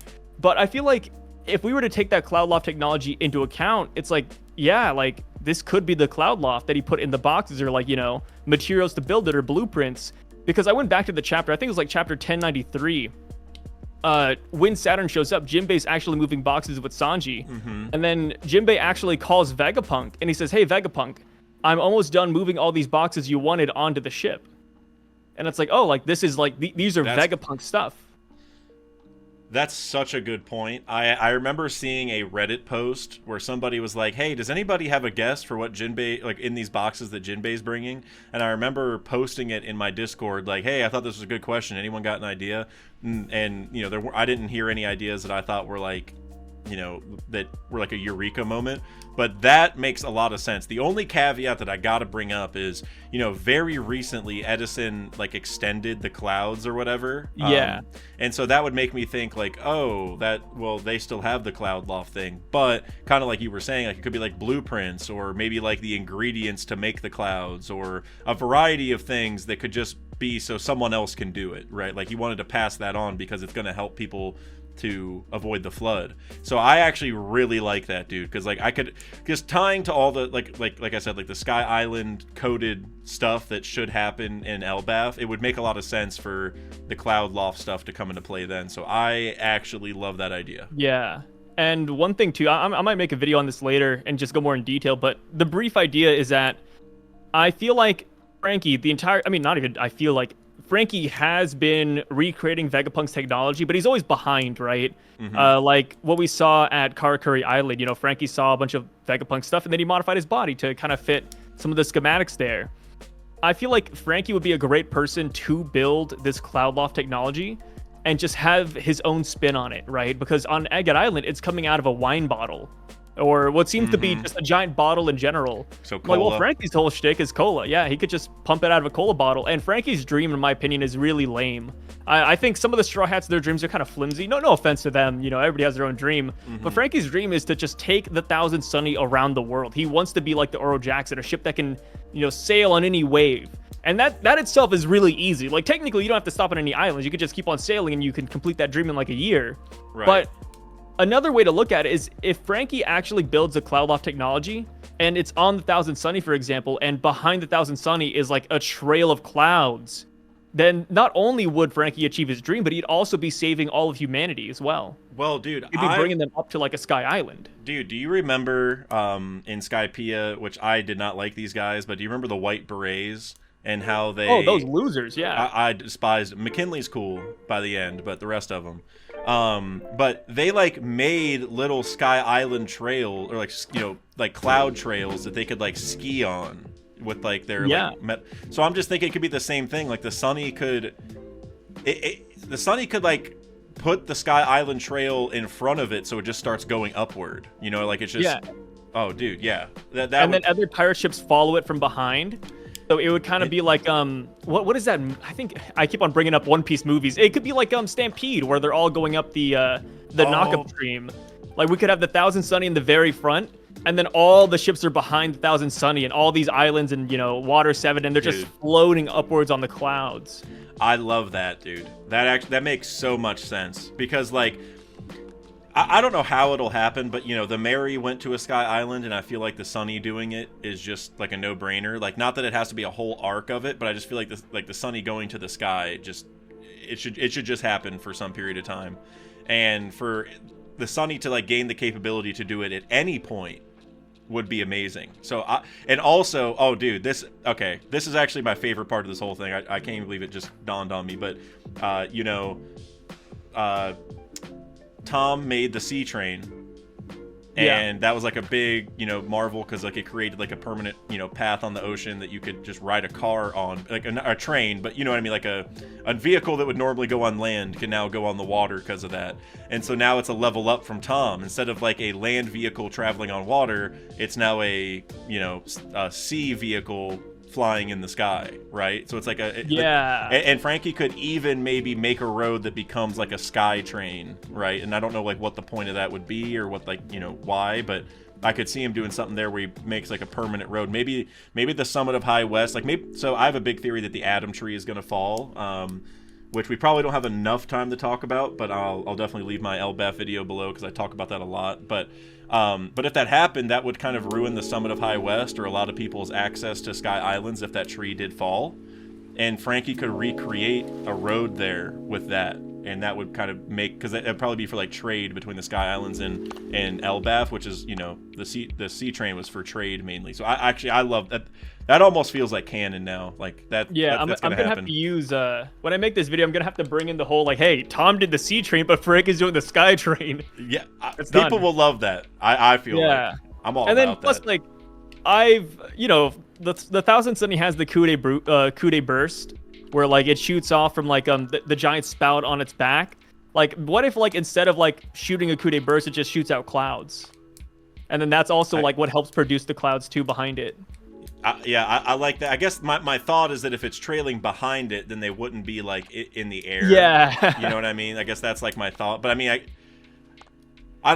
there's multiple ways that can work. It could be a thing where they do a Kude burst and it flies up into the air, and the entire time it's leaving a trail behind, right? So it's like, like remember in Thriller Bark when Franky made like those makeshift stairs to climb to the top of oars, so like Chopper. Yeah, it was a little bit silly. It's the same thing. Like it just shoots through the air and leaves behind like stairs, quote unquote, made of clouds. And how about this? So I don't know if you recall, but the Thousand Sunny actually has one dock that is unused right now. I believe it's dock 6. It is. That's where they have like their inflatable pool. Yeah, that's what I was gonna say. We did hear that like I don't know if it was a movie or an OVA or whatever it was, but we did see something in there. It was the inflatable pool. Now is that canon? I don't know. But yeah, like if we do have like space for like technology like this. Let me see. Yeah, 0 is the paddle wheels. 1 is the ugly looking horse. 2 is the mini Mary. 3 is the shark. 4 is the beetle.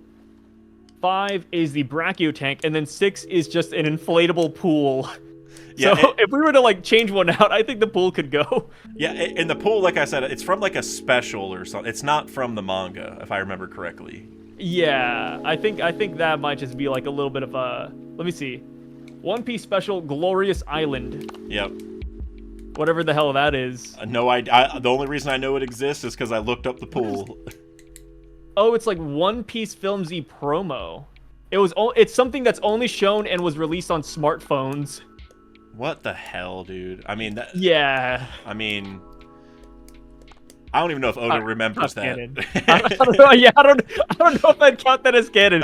Imagine like you want to watch like the newest episode or read the newest chapter of One Piece, but it's locked behind a smartphone. Oh man, that's the future. That'd be so cursed. Oh, hey, you don't own these video games. You can't read One Piece. You don't have a smartphone. I need Cobalt.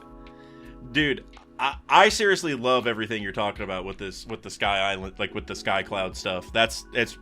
You should totally do a video on that. Do a video, make the thumbnail where the Sunny is like creating sky clouds and say, Franky's finally upgrading the Sunny or something would be the title. I don't know. Frank with like some weird new haircut or something. Oh, maybe it can be like I don't know, like wings or something. Like sky peeing wings, or I don't know, something is what his hair. Oh, that'd be good. Yeah, that's some good clickbait. Just have the white sky peeing wings behind him. All right, so the last kind of question I want to get to, because we are almost done. Maybe we can fit in 2 more. But I'm curious, because this kind of ties into Enel and a lot of the Sky Island stuff that we're talking about. I'm curious if you have any expectations for my guy Urouge. That is my favorite supernova by a wide margin. I don't know why. Why do you like him? He's the GOAT, dude. I have such high expectations Nobody for can this man. explain it. Dude, he's just cool. That's all I gotta say. He's cool. I love that, like, whenever he met Kaido or whatever on the balloon terminal, I just thought that was such a cool moment. I love that he is like a priest. You know what I mean? Like, Yeah. like his crew calls him His Holiness. It's kind of like Kuma coded a little bit there. His SBS where it said his favorite hobby is lovemaking. that too. So But funny. I think my favorite thing though is that he's always smiling. I think that's yeah. like he has the Roger and Luffy thing going on where That whole Buddhist theme going on with the 108. He's just cool, man. That's all. I don't have a lot of good reasons, but he's cool. And then Oda confirmed that stupid pillar weapon he has is a giant pencil. Yep. That's cool, goofy, man. Dude. That's cool. What the hell? And I mentioned him being Kuma coded. Well, dude, think about his powers, the karma powers. Like, what did Kuma do? He was able to, like, eject people's pain out, and he kind of like took that pain upon himself, right? Yeah. Urouge requires taking pain to get stronger. Like, he also has to absorb pain from people. Not quite the same way as Kuma, obviously, but he also has to feel pain, to get to his strongest power. Like him and Kuma share that thing where they're both priests that have to feel pain a lot, basically. Now that you mention it, he is Elbaf coded too because of, like, if that is a giant pencil, that's not like just an Oda gag. Then where would he get a giant stick of lead other than Elbaf, right? Like, it makes sense. And then plus Balloon Terminal, that's tied to Elbaf. Like, my God. Like, yeah. We'll see him there. But just, like, as far as his significance, I think that's where I struggle. Like, for Bonnie, we could see that from a mile away, right? She had the Blackbeard thing, a Kainu thing. Like, Law and Kid, we know their connection. Capone had Big Mom. Yeah. But as far as, like, Urouge goes, like, I can't imagine what he would offer. And I don't think he's gonna be that strong. Like, I think he'll be strong, but like having to get hit to do damage is never good in any video game or any anime. I've never seen this power be that significant, because usually the whole gimmick is like, oh, you just have to hurt Urouge enough to where he can't, deal it back. You gotta knock him out before he, Yeah. And we've seen that, like, Cracker could beat this guy, like, he beat Snack, and then Snack was never relevant again.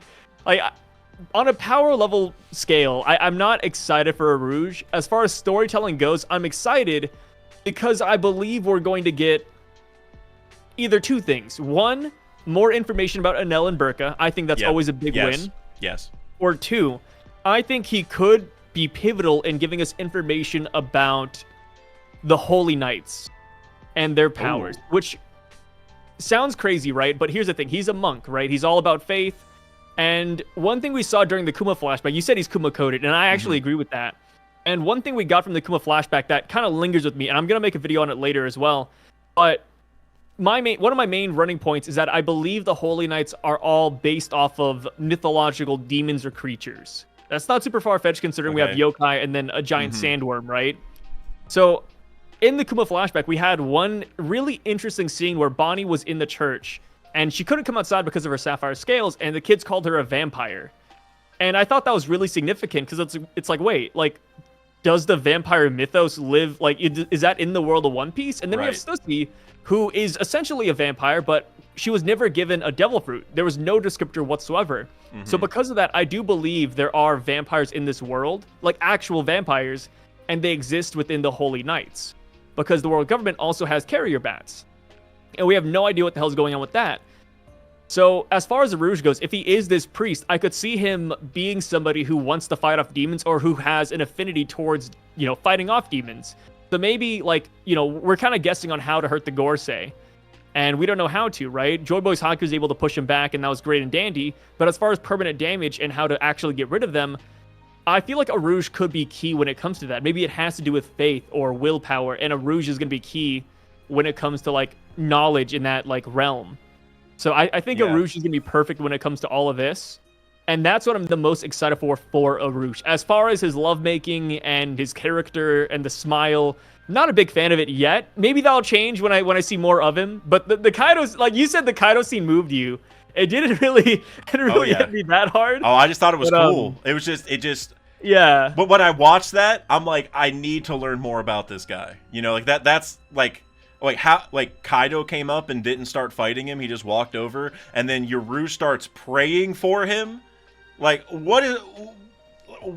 Like, Yeah. what is the? Is it? Do they have a connection? Is Urouge just like kind to everybody, and he always pray? Like, I just, it's just one of those scenes where I'm like, Oda's gonna talk about this more eventually, and I'm gonna freak out. Like, I'm gonna love it.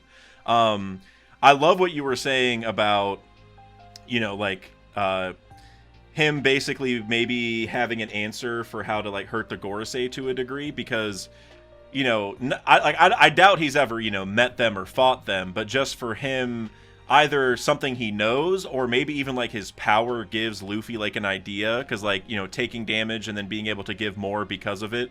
Like, I don't know, because like you compare that to like the Gorosei, because they can take power or damage and they just heal, like they don't even do anything, where, you know, Urouge is almost even better, where he takes damage and then can fight. He's even stronger than he was before, right? So there's somewhat of a connection there where they both are able to like take damage, like almost happily take damage, I guess is how I would view it. Like they don't, you know, the Gorosei and Urouge are cool getting hit. Like, it's not a big deal. Like, even Saturn was like, I would only get stabbed if I wanted to get stabbed, right? It's like they almost do it on purpose. So I honestly really like that. I've never even thought about that. I know you have the vampire theory in regards to also like Mihawk, right? With the celestial dragons, which I like. But as for kind of like Urouge's like purpose, or what his like backdrop is going to be, like why he's going to be an Elbaf and all that, like other than the Sky Island connection, I think this is just going to be a sun god Nika connection, right? Because you think about, well, he's a priest, so he's obviously, you know, praying to somebody. If we're talking about Kuma and like the Kuma coded element of this, well, Kuma obviously worships sun god Nika, and we know Elbaf worships sun god Nika, and so if Urouge is going to be there, I'm almost wondering, did Burka worship sun god Nika? And so that was who, you know, Urouge worshipped back in the day. And is that maybe part of why Enel destroyed Burka? Because he wanted to be God. What if the Burkans are like, no, our god is sun god Nika, our belief in him is unwavering. We already know the Skypians believed in a sun god, so it's not that hard to believe, I feel like.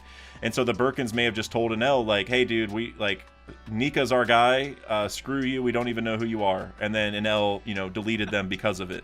And I feel like, you know, a lot of people have talked about Enel's parallels to Emu, right, being a god. He even, like, tried to destroy Skypiea, and, you know, Emu destroyed Leloucia, all that kind of stuff. There's a lot of connections there.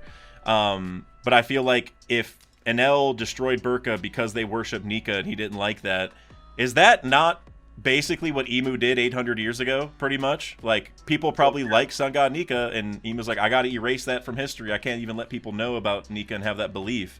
So I think that's where Urouge is going to come in. He's going to be like, hey, yeah, we worship this god too, and I came down looking for him, and maybe through some way, shape, or form, you know, Urouge gets convinced that's Luffy, and then there's like a connection there where it's like, oh, you're the god I worship, but you don't, that's not what I thought you would be like, or I don't know.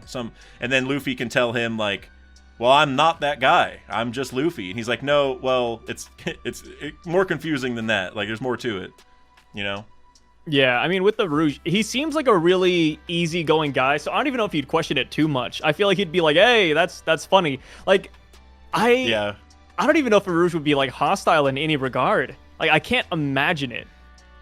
Yeah, and especially, like I think he would be to Enel, right? If Enel were to show back up. Oh, yeah, Enel, yeah. And that's actually who I think will, like, if Enel comes back, which I totally believe is going to happen in Elbaf, I think what's going to happen is, like, he and Urouge are going to meet, and that's probably who Urouge is going to fight, basically, or, like, what his point is going to be of the arc is like, oh, this guy's back, I got to kick his ass, and then Luffy will be like, oh, I already did, and he's like, oh, man, I love you, like, you're definitely Nika, you know, if you took him out, and yeah, I will admit, I do like, one thing I do like about Urouge, though, sorry, I just want to add this in, but he has a really cool pirate ship mast. Or figurehead. I don't know if I've ever seen it. It's like one of those Japanese demons, and they just put wings on the side of it. Oh, yeah, that one's badass. That's like one of the best. Yeah, that's one of the best ones ever. It doesn't make any sense though. Like I'd expect this off of Wano, you know, like the Scabbards ride this one, but no. Here's Urouge and the Fallen Monk Pirates. Dude, oh man, that is so cool. Like it has the wings on the side too. The ship is called the Hanjomaru, and the ship takes on a Japanese folklore theme with the white Oni figurehead that has sharp yellow teeth. Hey, man. Why Japanese folklore? Dude, Japanese folklore, yokai, white Oni. I'm telling you, man, Urouge is gonna have some information on yokai and how to hurt them. Yeah, I also, you know, I wonder if he would maybe have a connection to like the underworld, like the underworld, like where you die, because obviously we have the other underworld in One Piece, like with Drug Peklo and all those guys. But the actual underworld, I wonder if he has a connection with that. Not that like he's been there, which Brook has, but I wonder if he maybe knows a thing or two about it, like hey, you know, there's like people have come back from the underworld before, and like, you know, he might just know a thing or two about how to bring them back. Kind of like, this isn't the same thing, but you know how like Brook had the salt cure for the zombies in Thriller Bark, like he was the one who knew how to beat them. I could see Urouge maybe being the guy who's like, oh, the only way to beat them is with karma or something. Yeah, you prayer know. beads. Yeah, something ridiculous. Yeah, dude. No, I mean that's solid, man. Like I said, I'm not an Urouge fan necessarily. I'm not a Shiki fan, and I'm also not a Giant fan either. But I am looking forward to this arc. Yeah, like for me, it's all like a matter of design and character. I'm not a fan of any of them, but I do wish them the best, and I actually root for them actively. And I'm excited to see like what's going to happen, you know, going into Elbaf. I think this might be one of the, I don't want to hype it up as like one of the best arcs out there, but I think it has potential.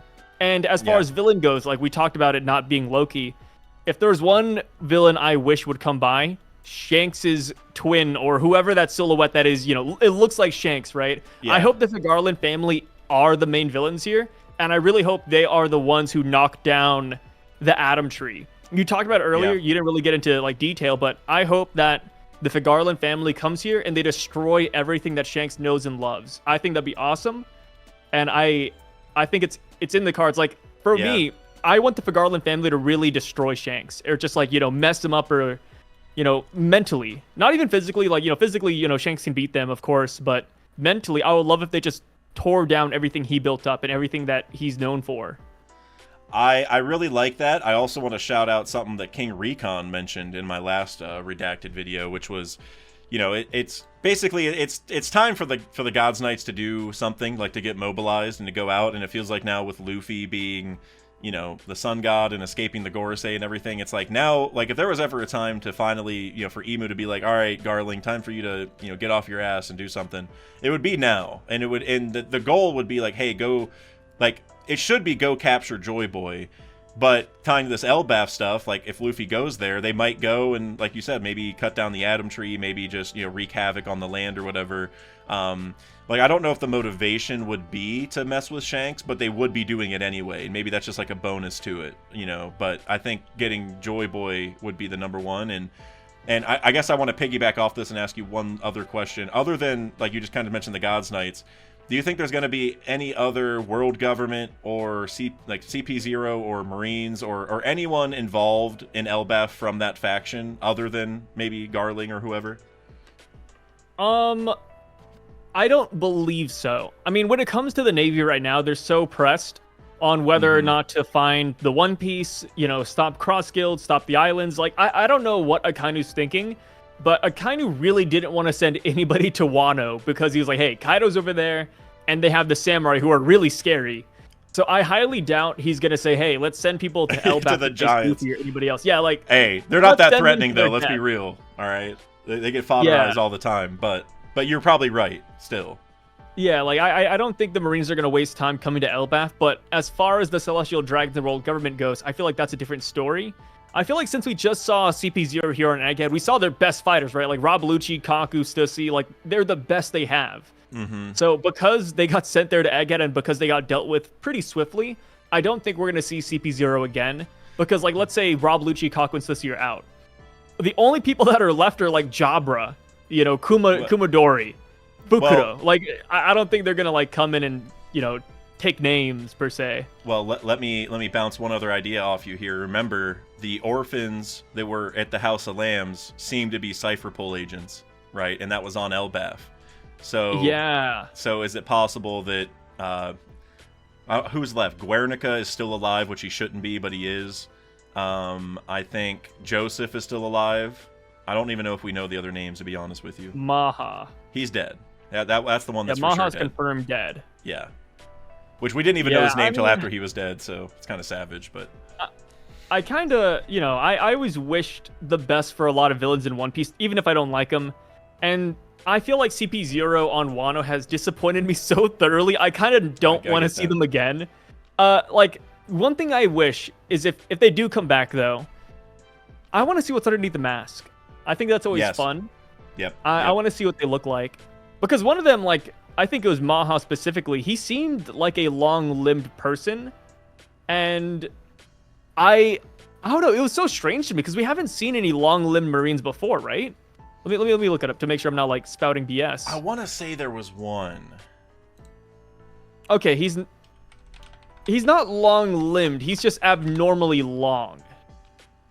Yeah, he's not long-limbed. I apologize. But he's just big. Mm-hmm.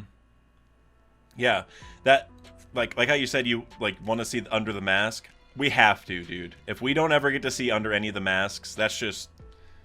I don't even know. That's criminal. By Oda. Yeah. For me. And then plus they're all... They have a naming scheme going on because they're all, like, what? Like, famous painters, I believe? Painters or paintings, I think. Yeah. So yeah. I think they're so cool conceptually. If we get them again, I hope they're done a lot better. But piggybacking off of that, too, like, one last thing. This is kind of a joke, but me and Par were like, shooting the hay around the celestial dragons, what the Holy Knight names could be. If they could follow any thematic, what would you want them to follow? Oh man, I would. So I don't really know a lot about this, but just if I had to give a guess off the top of my head, which is exactly what I have to do right now. I feel like tying to, like, something from, like, the Crusades or some kind of religious, like, religious war, basically, because that, like, they're the gods' knights or, like, the holy knights. I'm just thinking, like, I don't know, maybe it's just because my high school mascot was the Crusaders, so I always think about that, but I just think, like, I like that. Like, some holy... like, literal holy knight from history, if there was, like, a group, like... And that's the thing, I don't know enough about history in that regard to say if there were, like, families that in the Crusades or any other kind of religious war that could tie to this, but I just think that would be... I don't know, we already have people called Saint whatever, right? So we kind of know there's, like, a religious... like, a legitimate religious, real-life connection there, so... Do you have any ideas on this, though? I really liked, like, the Round Table, Knights of the Round Table. Maybe get, like, some of their names in here.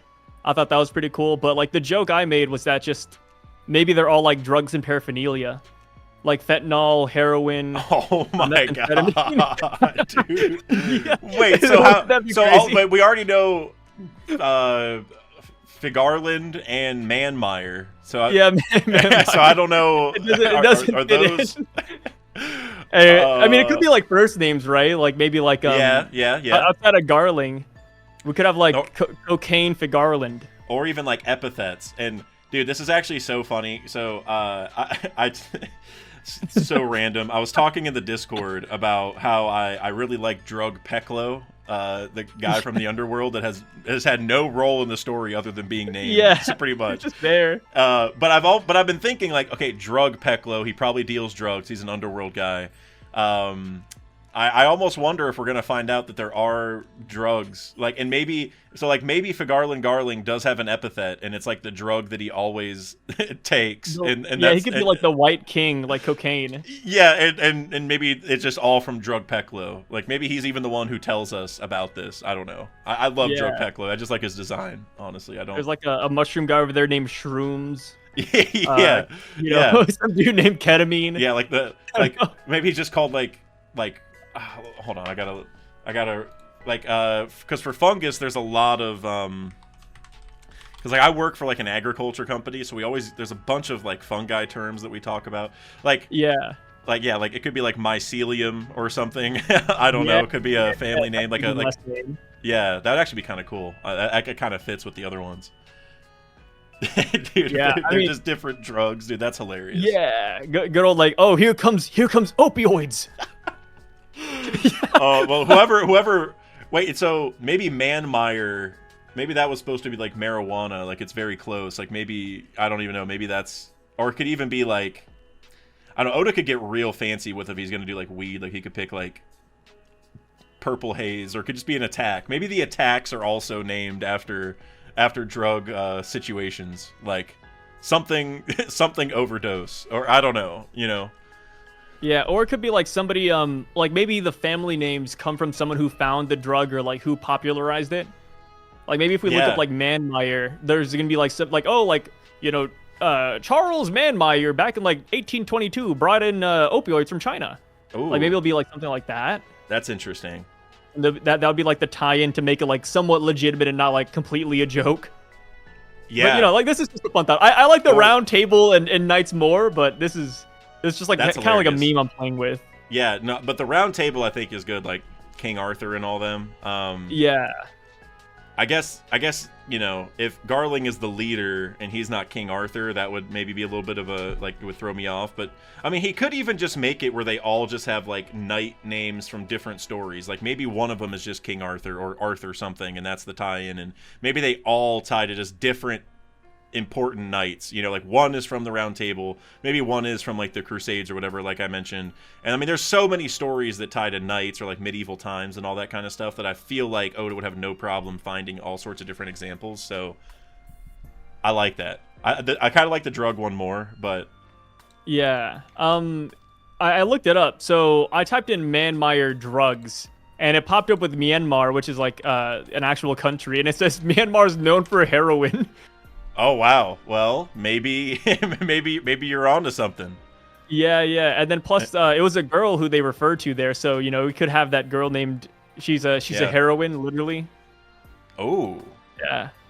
I actually it's kind of silly. I just looked up Manmire, and literally everything is about One Piece. Or like about really? I mean, maybe that's just because my Google is, you know, they know they know what I'm looking for, but. Yeah, no, same. I have nothing but One Piece now. Oh, dude. Even if I look up like a casual thing that has nothing to do with One Piece, it's trying to find One Piece answers, you know? Yeah, you type in like CPR, like how to save a life, and it's just like pictures of Pedro or something. It's like, get the op fruit. And, yeah. Yeah, the AI tells you the most useless things. Yep. All right, last question I want to ask you. I was debating even throwing this one in there because I don't know how long this is going to take, but I'm just curious. Go for it. Do you see Vivi being there in the arc? And then do you also see her maybe getting captured? Because we know that you know, Emu is trying to capture Vivi right now. So just, where do you see that, or how do you see that playing out? I could see Vivi willingly going to the world government, as silly as that sounds. I mean, completely agree with you. I can't believe you said that. Really? Yes. Wait, really? I said that in my Elbaf video already. That came out like a year ago. I mean, I'm not like a big fan of like the damsel in distress. I mean, I think it's good, but we've already had that multiple times in the series. I feel like if we were to get it again, it would be of Vivi's own volition. And I don't know if you're like a big Final Fantasy player, but it reminds me of Final Fantasy X, where the group gets captured or something happens, and it's like a Robin-esque situation where they're like, hey, like we have this over your head, you know, come with us, and then it's fine. I think I could see Vivi doing that, but not in like a way where she's like held captive. But I could see Vivi wanting to get to the bottom of what the hell is going on with Emu, the world government. And we know that Emu doesn't want to kill Vivi. He said capture her, right? Yep. He didn't say kill her. Yep. So capture. If Vivi were to go with the world government and meet Emu, I feel like we'd get so much exposition, and Vivi would be completely safe. So I think that'd be a great trade-off. I'm kind of shocked that you said that, because I feel like I'm one of the only people I've heard say that. And maybe other people have, and I just haven't been listening. Spirits, dude. Yeah, because here's the thing with Vivi. Like, Vivi understands the bigger picture at all times. Like, if the government shows up and, you know, it's like, hey, we need you, and, you know, a lot of people are at risk, basically. Like, if the government comes to Elbaf with, like, undeniably strong forces or something, and even if the Straw Hats are ready to help her, and, like, because they're all there, I could see her being like, no, like, let them take me. you guys will figure it out, and like that's it. It's like a powerful moment where it's like, I trust you guys so much that I'm just gonna get taken to save all these innocent people here because I don't want a war here. You guys bring the war to them and save me, you know, like that. Yeah. That and that actually ties to my Kobe video, which I'm dropping. Well, I haven't dropped it yet, but I guess I'm dropping it whenever this drops, so it's not gonna be a spoiler. But I bring up why I do think Kobe is gonna capture Luffy. It's gonna be on purpose. Like they're gonna. Like, Luffy's not going to lose. He's going to let him do it. Like, I mean, they already had a fake fight before, right? In chapter 7 or whatever it was. And I think that Luffy is going to purposefully get captured by Kobe so that he gets taken there and he can save Vivi in that, like, because he'll be in the Holy Land probably. I'm sure Emu and the Gorosei would want him if Luffy ever got captured, right? So I could see a world where Vivi gets taken, and then Luffy's like, well, I got to find a way to get up there and go save her. And they're all like, well, we could just go, and they'll probably have a debate on how to do it. And he's like, well, if I can just sneak in and do it. And then so he gets captured by Kobe because that's his friend and he can trust him and whatever. And so long story short, I'm so happy you said that, because I can see at the end of Elbaf, maybe the Marines pull up, maybe all the Gorosei pull up again. I'm not really sure what the threat would be. Maybe it's all the Gods Knights, and then Vivi just says, guys, stop, I'm leaving, like I'm going with them, come get me. And it's like, go ahead. I feel like it doesn't even have to be that. It could just be like one Holy Knight saying, hey Vivi, you need to come with us, and what they hold over her head is actually Alabasta, right? That like too. Hey, you saw what happened to Leloucia, we're gonna do that to Alabasta if you don't come with us. And we know that Vivi loves her people. I don't like anybody in Alabasta, so personally I just kiss them goodbye. But Vivi would want to save everybody there, so she would say, hey, like, please don't Leloucia Alabasta, I'm gonna go. And then that would be perfect because it wouldn't look bad on the Straw Hats, right? Because if somebody were to threaten Luffy, I bet a lot of people would give pushback to Oda saying, hey, like, why would Luffy let this happen? Like, Luffy could beat them, or something like that. But if it's something like, hey, like, it's outside of Elbaf, it's outside of Luffy's power to stop, then yeah, like I feel like that'd be very acceptable. And that could be the reason why Luffy and the group goes after the world government, because right now we have no reason to. Unless they have a poneglyph, we still have no reason to fight Emu and fight the Gorosei. Like, right now, like, in the Straw Hats' eyes, they're just regular Marines just come to stop them on every single island. So this would actually make us run that fight to save Vivi, to protect Alabasta, and just any island that the world government could destroy. Like, Luffy would want to stop that. And I bring this up in my Kobe video several times, because I specifically say, like, Vivi's going to be the one who gets captured, and that's going to necessitate Luffy finding a way there. Because remember, when Vivi got like was kidnapped or was missing, I should say, in the paper, and Luffy heard about it, what did he say right away? Let's go to Alabasta. Let's go to Marijois. We're gonna go save her right now. Like, forget everything else we're doing. We're going. Like, he literally said, let's go to Marijois. And there's even a panel with Caribou in the barrel, and he was like, oh my god, we're going to Marijois. Someone get me out of here.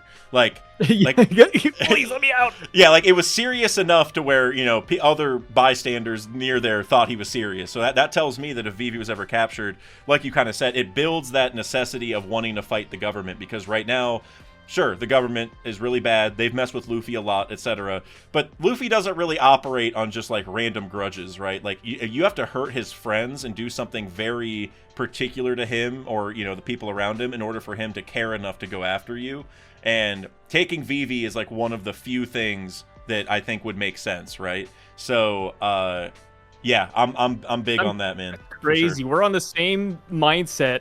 Love that. That's so insane. I mean, it kind of goes back to, like, I try not to watch too many YouTube videos too, because I feel like I never want to, like, copy anybody's theory. So I'm always afraid that, like, I'm gonna find a YouTuber whose ideas are, like, very similar to mine. So you'd be a YouTuber for sure that I'd be afraid to, like, watch.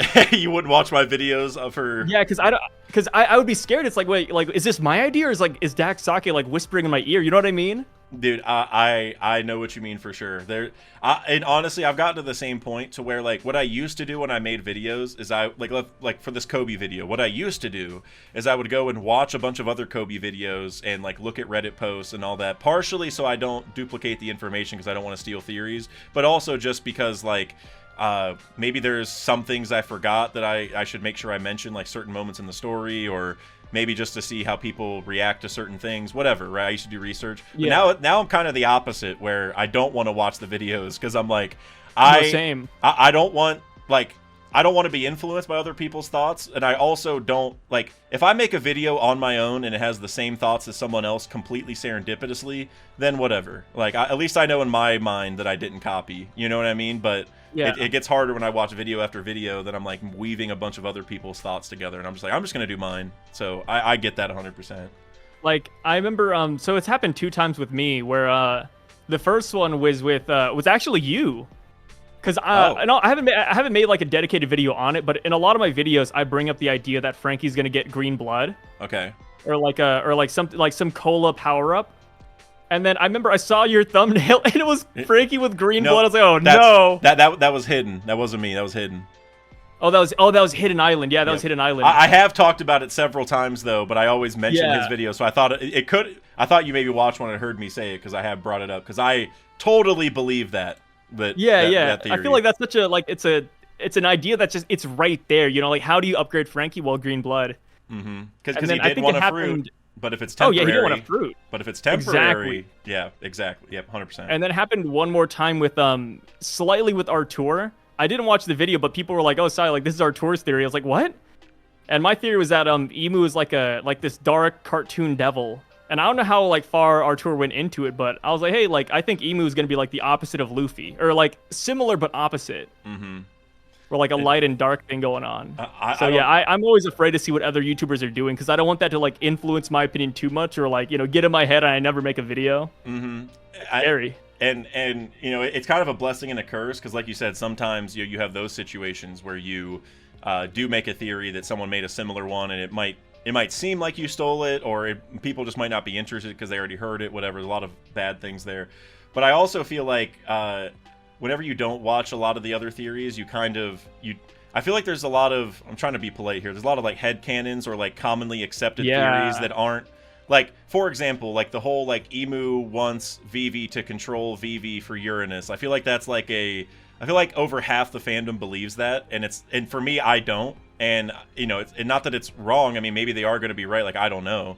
But I'm just glad that like I don't watch enough content to where I like assumed that. Like, I know everyone, like a lot of people say that, but I'm just glad that I didn't like get roped into it. Not again, I could end up being wrong, so maybe I'll eat my words later. But like, I'm just glad that it's cool to like come up with your own sort of like realm of theories, I suppose. Yeah, I mean that's just how it is. Like you said, blessing and a curse. Yep, double-edged sword. And I really appreciate our talks here, man. Like, I feel like we tackled a lot of good subjects. I feel like it's funny coming out of these talks. It's like we helped each other grow in a way, I feel like there's a lot of good takeaways here. Oh, dude, I leave these with like I come with all these questions, and I always leave with like a few of them where I feel like they're actually answered. You know what I mean? Like, and I mean that in terms of like you always give me answers, but there's always some where I'm like, oh, that's such a good point that's just it. Like that's headcanon. That one, all right, I'm locked into that one. So, and that helps me with other theories like too. Shark Tank. Yeah, exactly. Yes, Shark Tank, 100%. Well, hey, I guess this is the end. So, Sai, well, thank you for your time. Do you have anything that you would like to plug or say to everyone before we go? No, just subscribe to Redacted. Really, that's it. I mean, I love Dax Sake. Hopefully we could do more of these in the future. Hopefully we get you on my channel pretty soon as well. And I really enjoy these chats, man. I had a lot of fun. I think you're really easy to talk to. You're a really charismatic guy. And I really enjoy the 2 hours we spend here. Oh, well, it's highlight of a day. Oh, thank you, man. I know you had a lot of One Piece talk today with Parvision also. So yeah, I talked to Parvision for 4 hours a minute ago, and then I talked to Brago just before that for like 3 hours there. So it's a lot of One Piece, a lot about one chapter. People say like how like, oh, you're kind of like going at it. It's like, guys, I don't think you understand. Like when it comes to these chapters, we got 13, 14 pages, but people are out here talking about it for like 13 hours. You know what I mean? Oh, yeah. Like, crazy what you can pull out of these. Absolutely, dude. Fun conversations. And especially this last chapter, which I wasn't a huge fan of it, but there was like so much dialogue and so many little things to talk about that I could totally see that. Even in my chat, I had a lot of people giving it low ratings, but yeah, there was just so much info that you could talk about it forever, as with most chapters, but this one in particular. So yeah, and plus you include the tangents in, right? Because like there's over 1,000 chapters of material, so when you come into it, there's always gonna be like random tangents. Like I think like spinning off of this chapter, you could talk about so many people. Like you could talk about Elbaf, for example. Like your video, yep. I know it's not a chapter related video, but we could literally call this an 1123 video and just say, hey, Oh. it's because of that last page, right? We see Elbaf, we're like, hey, what's gonna happen? That is exactly Like, why I chose. That's why I chose the topic. I was like, you know, people probably want to hear something about the chapter, and I feel like most people are excited by the end of the chapter, where it's like, let's go to Elbaf. So I was like, we're just gonna talk about that because we're almost there. So almost there. Yeah, I say 3 chapters from now, we will hit the shores of Elbaf. I am still a believer that we're making a pit stop at Sphinx, but that's a talk for another video, which I have done, and I guess I'll link below in case anyone wants to watch it. If we stop at Sphinx Island, I hope it's to burn it down. It's to let Marco know that Weevil is Whitebeard's son, so then he goes and saves him. That's where I'm at. Could confirm it without a shadow of a doubt. Marco, you son of a gun, you gotta save his legacy. Yep, that's Whitebeard's flesh and blood. You know. Yep, just like how Roger saved Wano, you gotta save Weevil. Yeah, exactly. And Vista is gonna go there and make everyone sweat because he's the real world's strongest swordsman. So. Exactly. He's gonna teach the samurai the real way to swing a sword. Yeah. Hey, 100%. They're gonna be sweating. Yeah. 100%.